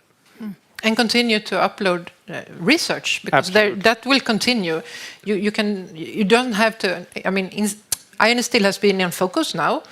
Mainly a little bit more of the other sectors. Others will come. We heard pulp and paper will be. There is a cement workshop, maybe to register people that is interested in cement, lime, and magnesium. And the reason why it's clustered like that is because the BREFs are clustered like that. I was thinking about, if you don't understand the BREF structure, it's really strange that you're putting those sectors together. But it's how they have put different Annex 1 activities in ID together in one BREF. So this is important. But I was thinking, Christina. Yeah, exactly. I was thinking about giving you the word. Oh, thank you. I'm a mind reader. No, I was thinking about this, the idea that we discussed here with the policy sandbox, and I think to try out different things, to work in parallel with how will I become compliant? How do I know that the sustainability aspects are sort of, do I reach climate impact reduction, or do I consider toxicity, or whatever aspects that are needed to consider? I think it's very important, and I know that this is one of the roles that we can have as institute, to help having a playground for trying out different technology innovations, but also versions of technologies. And here, I mean, we do innovate a lot in lab scale, in research infrastructures, but being able to try out different upscaling mechanisms and look at those parameters are also an important part of actually accelerate innovation from being an idea all the way to market entrance. So I think that those infrastructures and the capacity to provide that to an innovation ecosystem is important. And if I heard it correctly, it's quite unique for Sweden, actually, because now we are considering research funding through the research programs, the big Horizon programs or the coming frame programs, to also include in investment or funding for technology infrastructures. And here I know that we are unique in Sweden having this, and I think it's one, because you said it quite good. The institute was a what do you say, a spin-off from the research and development from big companies in the early beginnings. So if we create a good ecosystem, I think that's really one of the ways forward. Ecosystem. I put note. Yeah. Nikolai, you wanted to reflect? Yeah, exactly. And I mean, picking up on that, I think we're familiar with this term of a technology testbed, but we're not so familiar with maybe a policy testbed. But I think what we see today here is that both sides need to co-evolve in a way. And the question, I think, is then how can we create this ecosystems or the platform that actually brings together both sides? And also, if we think EU policies, I mean, there is a sustainability pillar, but then there is a future competitiveness pillar. And yes, of course, I see there is a growing interconnectivity behind it, but I don't think there is a systematic approach. And maybe that is something, I'm looking at the agency, something where we can think about creating these kind of platforms for co-evolution of enabling regulation for the emerging technologies. Because there is no blueprint, because both are in development, and it's a constant co-evolution. What's the lab we could create for that? Yeah, last year it called Transformation Lab, this event, but I didn't use that word because I got so many questions about what does it mean. So I just do Transformation Lab here, but we need more than once a year, I think. So that's true.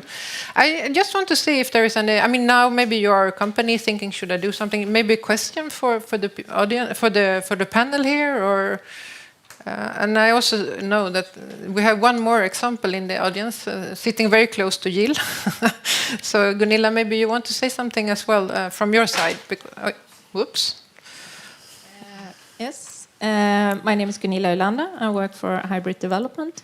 And I just wanted to add on what Linda said, because I was also thinking in the beginning, what is INCITE and what can it bring to us? And my experience is also, as you say, that the sectoral workshop in Seville was really, really good. It was a really good organization, and it was also a really good view on the technologies that are present and are being developed in Europe today. And I also had the experience with the INCITE team of putting on the data on this platform. And it was a brilliant support from the team, and some technical issues with the devices at home. But I sorted that out, and now we are presented on the platform. So it's I just can agree on Linda's and also on Nikolai's experience that this is really, I think it's a good possibility to be visual in this platform also. Okay. Thank you. Also one thing, we talked about it before, the TRL levels. Because when you have this entrance, and you talked about it, Christina, as well, and Nikolai partly, when you enter in one TRL level in one place, and then 1 year later, maybe you move to another one. Then you can go in and update, and then you have another part that is saying it has changed from 6 to 7, or whatever. Or so this is also really good to be able to. I mean, if you create the entrance, then you can also upload what you have. Of course, INCITE will have a check and look if it's correct. I mean, you cannot bullshit them because they will say, no, you cannot put this because it's not true, because they really check everything. So it's not like, I mean, it has to be verified, of course, data. But we discussed this, and which are the appropriate TRL level, because I really wanted to talk about that, but it's not really for the seminar. But any reflection from your side? A reflection on that is, as you said, that I was thinking a little bit on that, because we have been developing a process concept in semi-industrial scale. So we think that we are on a quite high TRL level.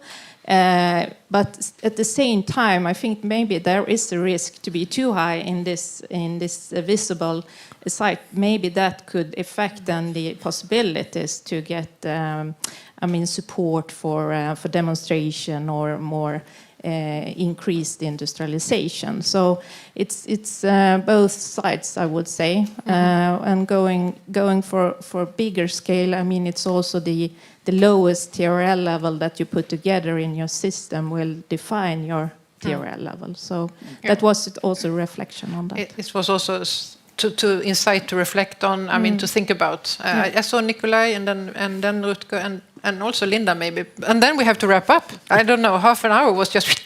So yeah, Nikolai. No, but just very quickly, also, I fully agree with that, and I just want to say full credit also to Eric and the INCITE team, because even their end of the platform, I think, was under continuous evolution. I think in the beginning for us it was very focused on research projects.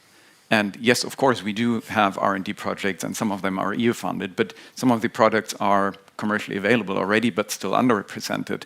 And I think this was really a co-evolution, and then acknowledging the process maybe needs more support. And I think that really, really went well. That when you hear EU process, it might be daunting from the beginning. And I think here's a really good example that there's people acting together on both ends, and that works really well. Perfect. Rutger? So you mentioned earlier that we had this one-year project looking at the regulations and what could be done there. And I'm happy to say we had one of the projects there. And this Monday we had the last seminar with Volvo and the steel industry, and we discussed how to keep alloys in the circle. And that's all about communication, and I will make some advertisement. Oh, no. Oh, yes, oh, yes, oh, yes. Okay. Because for us, it's communication. If we want to tell the entire supply chain, steel industry, steel supply chain, we have to actually tell the product producer what they have to think about, the recycler what they have to think about, and the steel companies what they have to think about. And we talk about BREFs and best available technology, but you need to have the technologies working together. I think you were touching on that. And having one excellent and the rest not very good doesn't help. And we made some lists here, and this is the executive summary. There are plenty of these in the reception, so pick up one if you want to know what we have done for the money we got from you. Okay, perfect. So we will have trays. Is it in wood, right? Oh, it's in birch, made in Öland. Okay, Yeah. Perfect. Okay, yeah. Thank you, Linda. Difficult to beat that.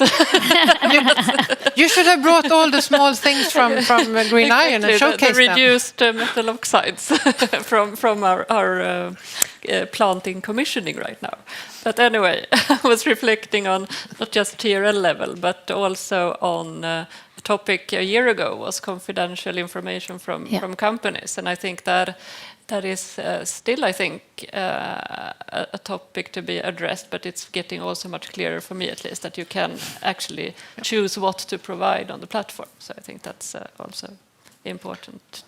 And you can reveal it to the INCITE Bureau, but it's not official. So we didn't talk about CBI this time. Last time we spent a lot of time on that. But and they have the most secure web-based that you can have, even higher, very high but class. It could be a hurdle for to enter. Of course, it's good you mention it. Okay, I mean, sorry guys. Half an hour was like that. I thought when it was 19 that, how will this go? But fine, it was happening. So thank you so much. And maybe you want a water bottle. Maybe. It's of steel. Yeah. Yes. It's of steel, of course. Thank you. Thank you. I have many water bottles. Maybe someone else wants to have one. Varsågod. We have water as well, actually. Oh, sorry. One more.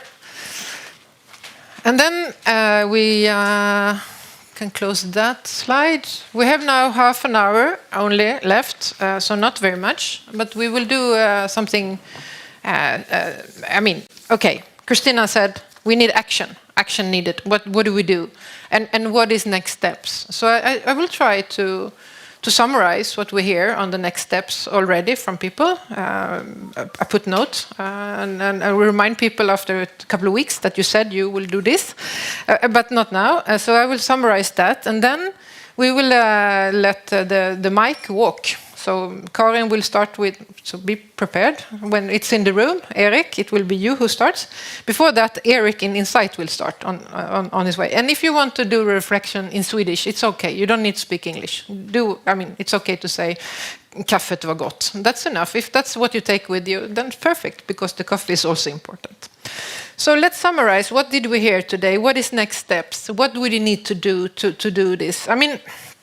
First of all, clear to all participants in the room, maybe not the authorities, maybe they cannot register on the platform, but all other people, that is industry, also researchers or technology providers, have a look and start to engage with INCITE. So that goes for almost all. We also need a way to find out how to find the people that should be in the workshops. We did a lot of work to make it happen that we have 9 people or 8 people from Sweden in the program on iron and steel. If you look on the cement program, there is not a single person from Sweden. Maybe coincidence, maybe not. So how do we find a way? Because we can be online and listen, but we should be in there. I'm sure, Kristina, there is research that should be there on the list, and also Kanthal, you maybe should have been there because maybe you have as well. So this is how do we shape this in Sweden? How do we get the possibility together to say that tomorrow it will be a pulp and paper workshop because Eric said pulp and paper will come. Okay, so pulp and paper guys in the room or on the line, how can we manage to get in? It doesn't need to be Swedish, but if the Swedish researchers projects are the best, then they should present here because this is really what it's all about, those workshops. So we have the platform, we have the workshops, first of a kind visits. We talked about it. I will try to send it out with the presentations. I have some written INCITE reports. This is the first INCITE first-of-a-kind report. It's not yet on INCITE's webpage, but it is at our Swedish one. So if you want that, I have some of them. But we should have more visiting from INCITE. Pulp and paper, well, they will go. Finland, Sweden. And there is a lot of other sectors. How do we bring them here? How do we say to INCITE, we text them, we mail them saying, we have excellent first-of-a-kind installations in Sweden. You have to come here and see for all the different sectors that we have. Okay, so that goes for all. First-of-a-kind, platform, and the workshops. And then all of us have to read. Okay, on the platform you can read already now, but Eric also said, in the end of next year, there will come a technical report.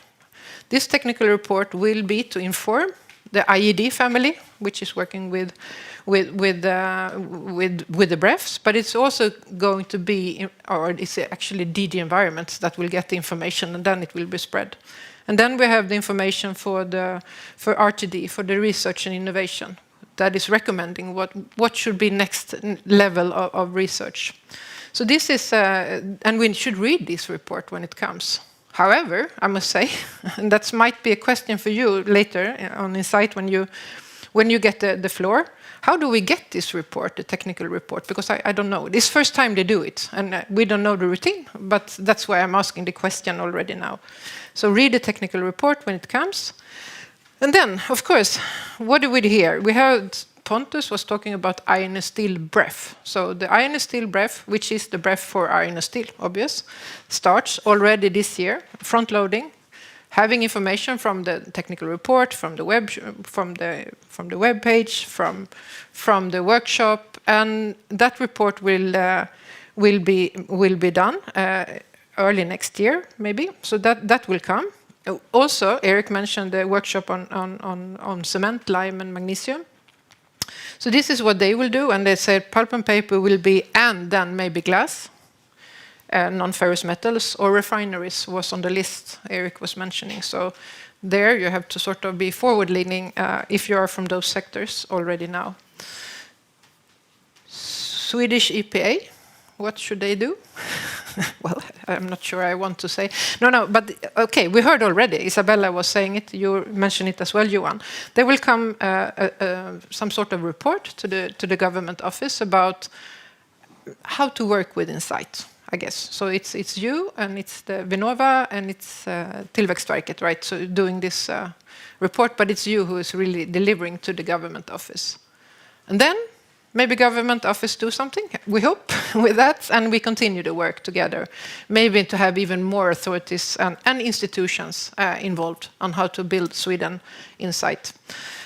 So that will happen.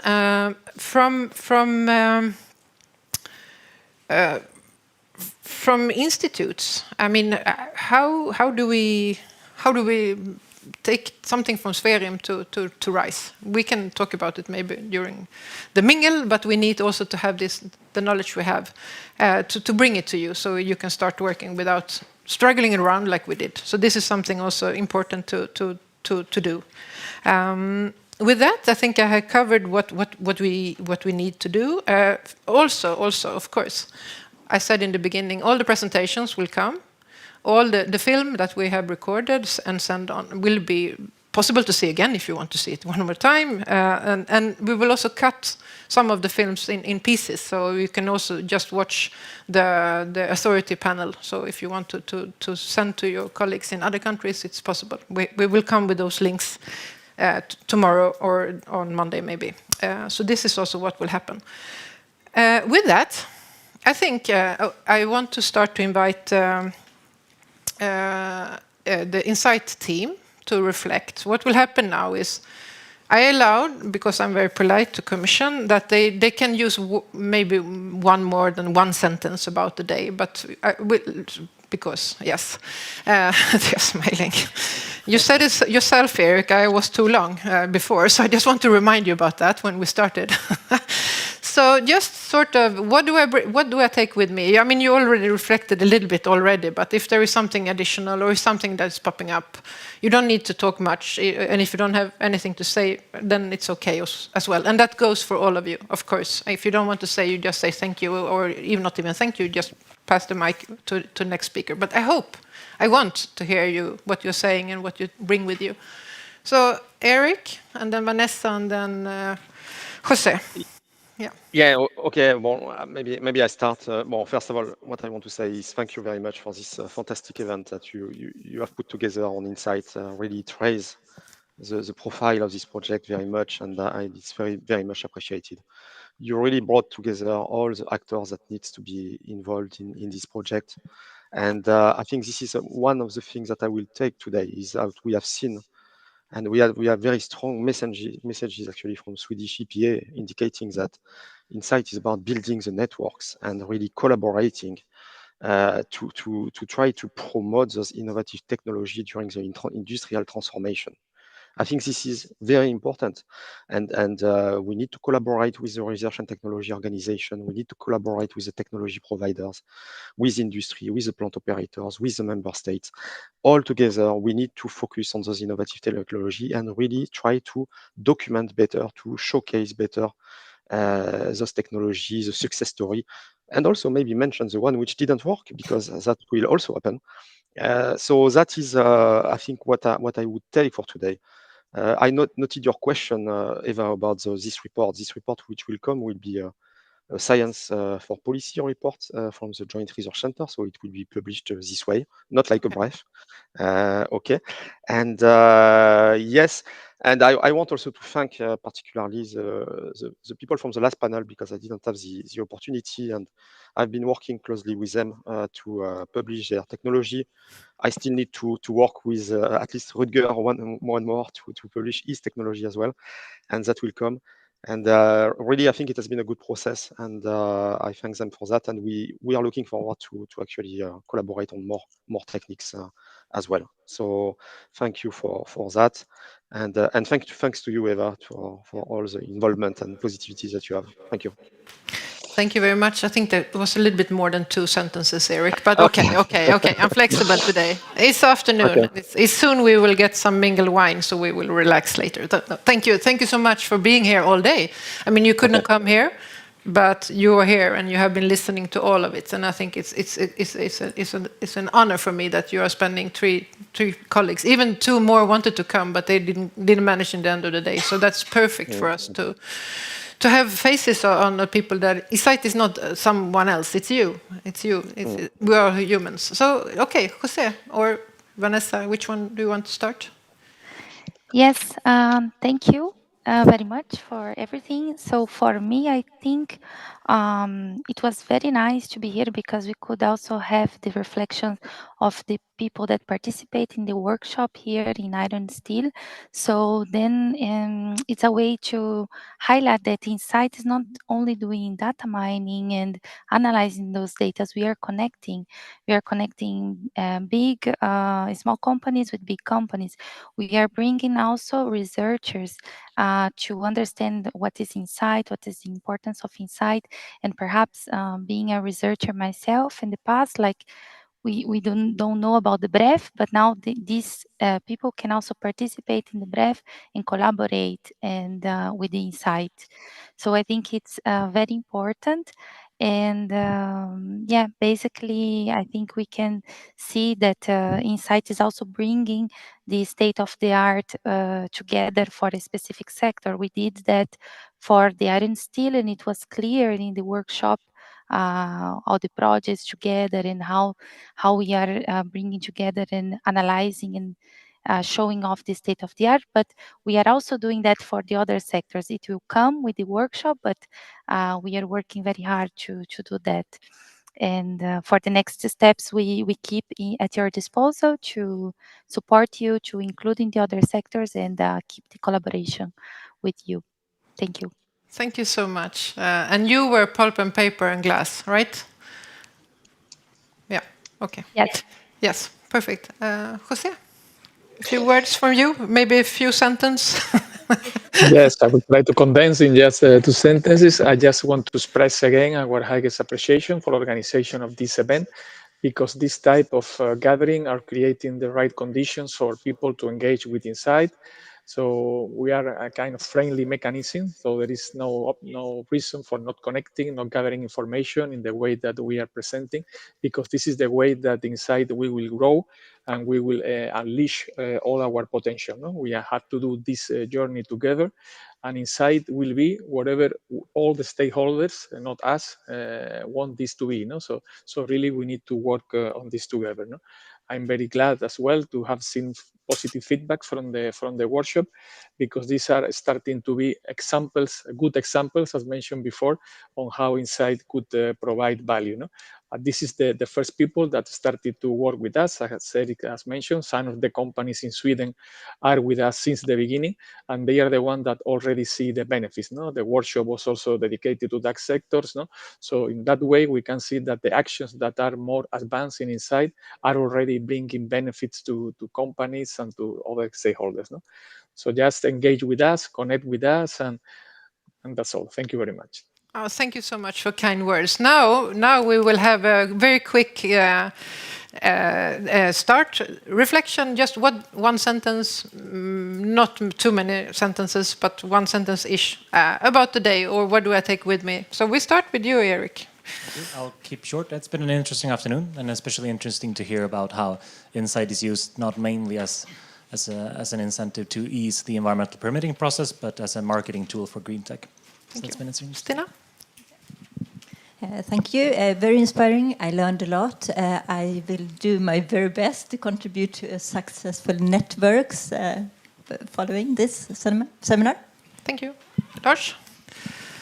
Yeah, so fantastic to do policy implementation in practice for an academic. Linda? Oh, you skip? Okay, you have said already. So then move. You want to say something? No, not on that side. It's just we have that and so behind. Yeah, thank you. Yes, go ahead. I think it's important to highlight the good examples after this. Thank you. Yeah. Thank you. Perfect. This is you grasp it. One sentence. Excellent. Extra wine for you if you want. Sorry. I take with me a very positive feeling about how many different stakeholders are willing to engage and have engaged in INCITE. Thank you. Isabella? Yeah, I think we did a lot during last year. This is what I will take with me. I think the list that Eric was presented with all the initiatives and the work they've done is really impressive, and I really would like to say a big thank you from our side for all the fantastic work you are doing as well. Yeah, you want to say something? No? Okay, next one. Hello? Ja, om jag får adressera ett perspektiv från SME-sektorn. I think this initiative... It's just 2 sentences, yes. Otherwise we cut the mic and it will go over there. I'll make it short then. INCITE is an amazing program, and please continue into the next following steps of promotion and scalability of these technologies. Showcasing them is the important first step. Continue from there. Thank you very much. And you contact INCITE today already. Thomas? Thank you. Very interesting. I must say I'm very impressed about with the progress in a very short time to fill INCITE with content. Compared to last year, yes, much more content. Yeah, Yes. thank you. And no. We have another mic on that side. It's important. Oh, yeah. For the people that is sending, not because I'm like sorry for that. Thank you very much, Harald here from Kobolde, and it's very positive to see that so many different organizations are so well aligned towards a common goal. Thank you. Rutger, maybe not. Then we have, continue. Yes, Per Enoksson, SSAB. This was all very new for me, so I think it was a very informative day. Thank you. Thank you. Anna Adolfsson, SSAB. I will add on to that the importance of framing insight and what's in it for me. Thank you. Yes, my name is Henrik Pompeius. I'm also from Pharmas, from one of the agencies working with Swedish metals and minerals. So I think it was very inspiring to hear all the commitment and engagement in this process in such a short time. So thank you. Leod?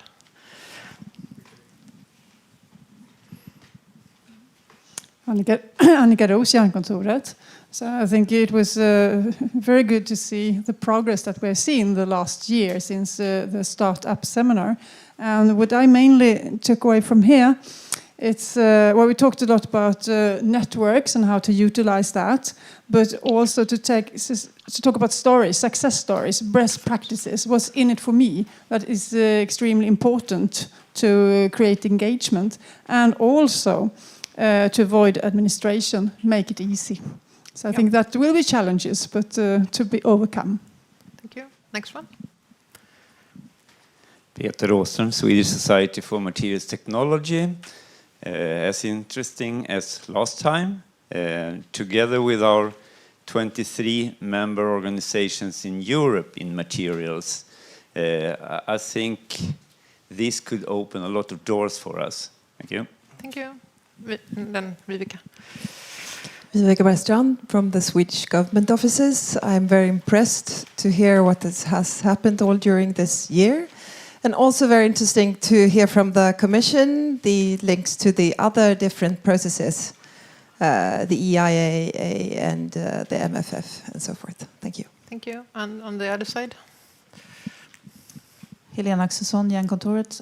Impressive work done by INCITE. I was a bit wondering how the INCITE work could influence the BREF work when it comes to more innovation is about sort of spreading, having new technologies and perhaps different technologies so that the BREF will mirror that and not to sort of narrow in the possibilities of using technologies.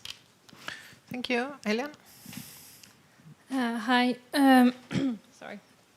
Helen Land. I work at the Swedish EPA, and I work with the government and assignment.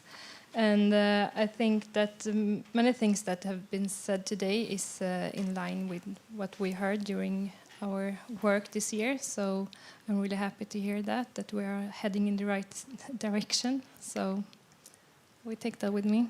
And then there is no one behind Helene there, no? No. Okay, so we start here. If you want to say something more, Christina, or... Is it on? Yeah. I just want to stress that I think that Sweden need to act. So what should be our ambition here? You talked about long term, and I think the continuous work in engaging from our side and giving the prerequisites for all actors to do that is an important step. And otherwise we will just keep engaging our networks, EN and others that we coordinate. Thanks. Thanks. Johan? I give my sentence to my colleague. No, you have one. Come on. Thank you. My name is Lisa Johansson. I'm the head of the industry unit at the Swedish EPA, and we have the IED group in my unit working with the BREF coordinating and the INCITE assignment and many other things. And my reflection is that I think we've come very far. We started working with this a bit before the launch last summer.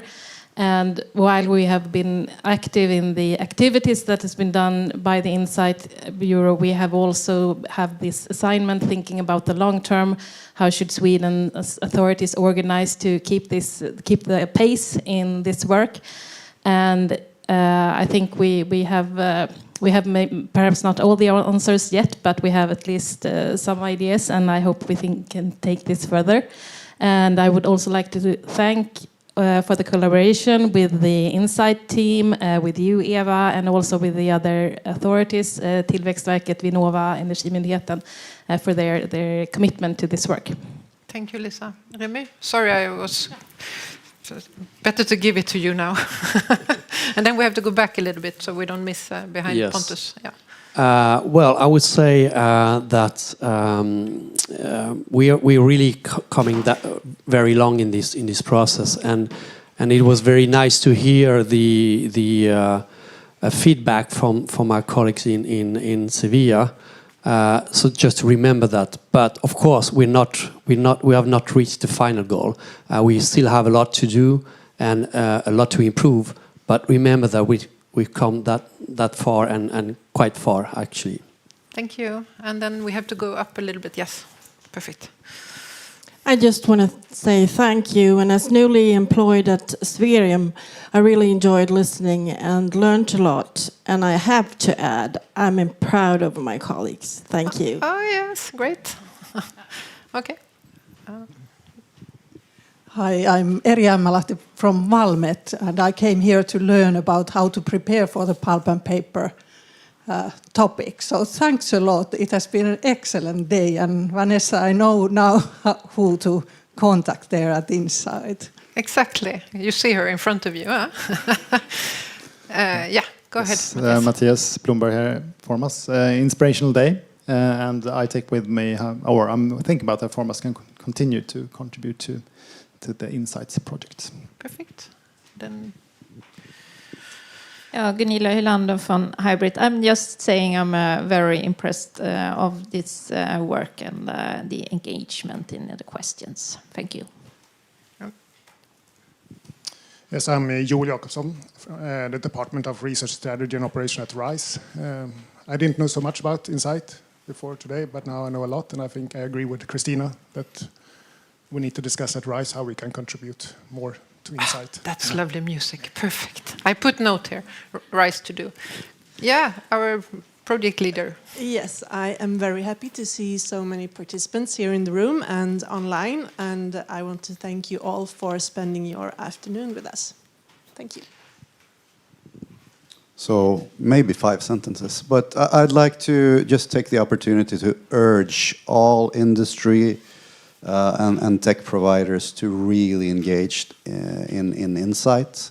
Normally when you mention like policy, legal, funding, etc. to engineers, they start running in the other direction and don't want to hear anything else.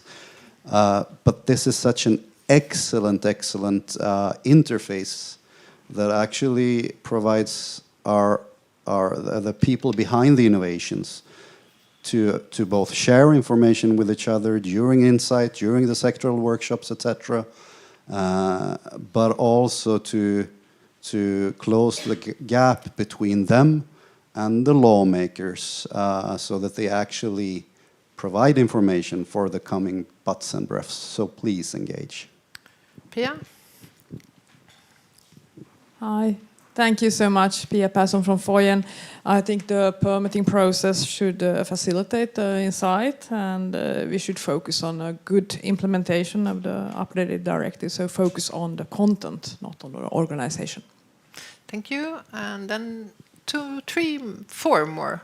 Jill, you have to say something as well. And Karin, of course. Yes. So my name is Jacob Elemba. Now I know INCITE is important. I did not know this. And while there were many important people here, I came here because of Jan Konturet. So thank you, Eva Blixt and Jan Konturet. Oh, thank you. Jesper? Yeah, Jesper, SSAB. Well, echo what Marcus said. Important that we all engage in this, I think, and a big thank you to everybody. Thank you. Krista?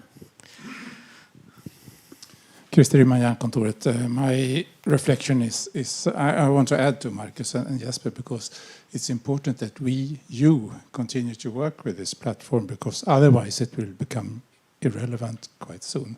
It has to be updated. Thank you. And then we have Jill, yourself, maybe a reflection. Yeah, I bring with me the feeling of cooperation between all the different organizations in Sweden and with the INCITE team. Thank you. And Karin? I'm happy that you did this. The other mic, can we change? The other mic? Yes. Okay, but now I think it's yes. okay. I just want to say thank you from Swedish Metals and Minerals, and I think it was just great that you did apply for this research work, and you have made an excellent day today, Eva, and your team. Thanks a lot. Thank you very much. With that, I could conclude for 2 hours. I will not. I will just say I'm so happy you have been here. You're still here. And please, let's continue to talk now and do plans. On the side there, we have some wine, we have some beer, we have some non-alcoholic, of course, we have water and a bit of snack. So, but the people that is online, unfortunately, you're not here, but you maybe can have after work, maybe somewhere else with someone. So with that, I will close the meeting and say thank you to very, very many very thoughtful thoughts during this round. Thank you so much from my side as well.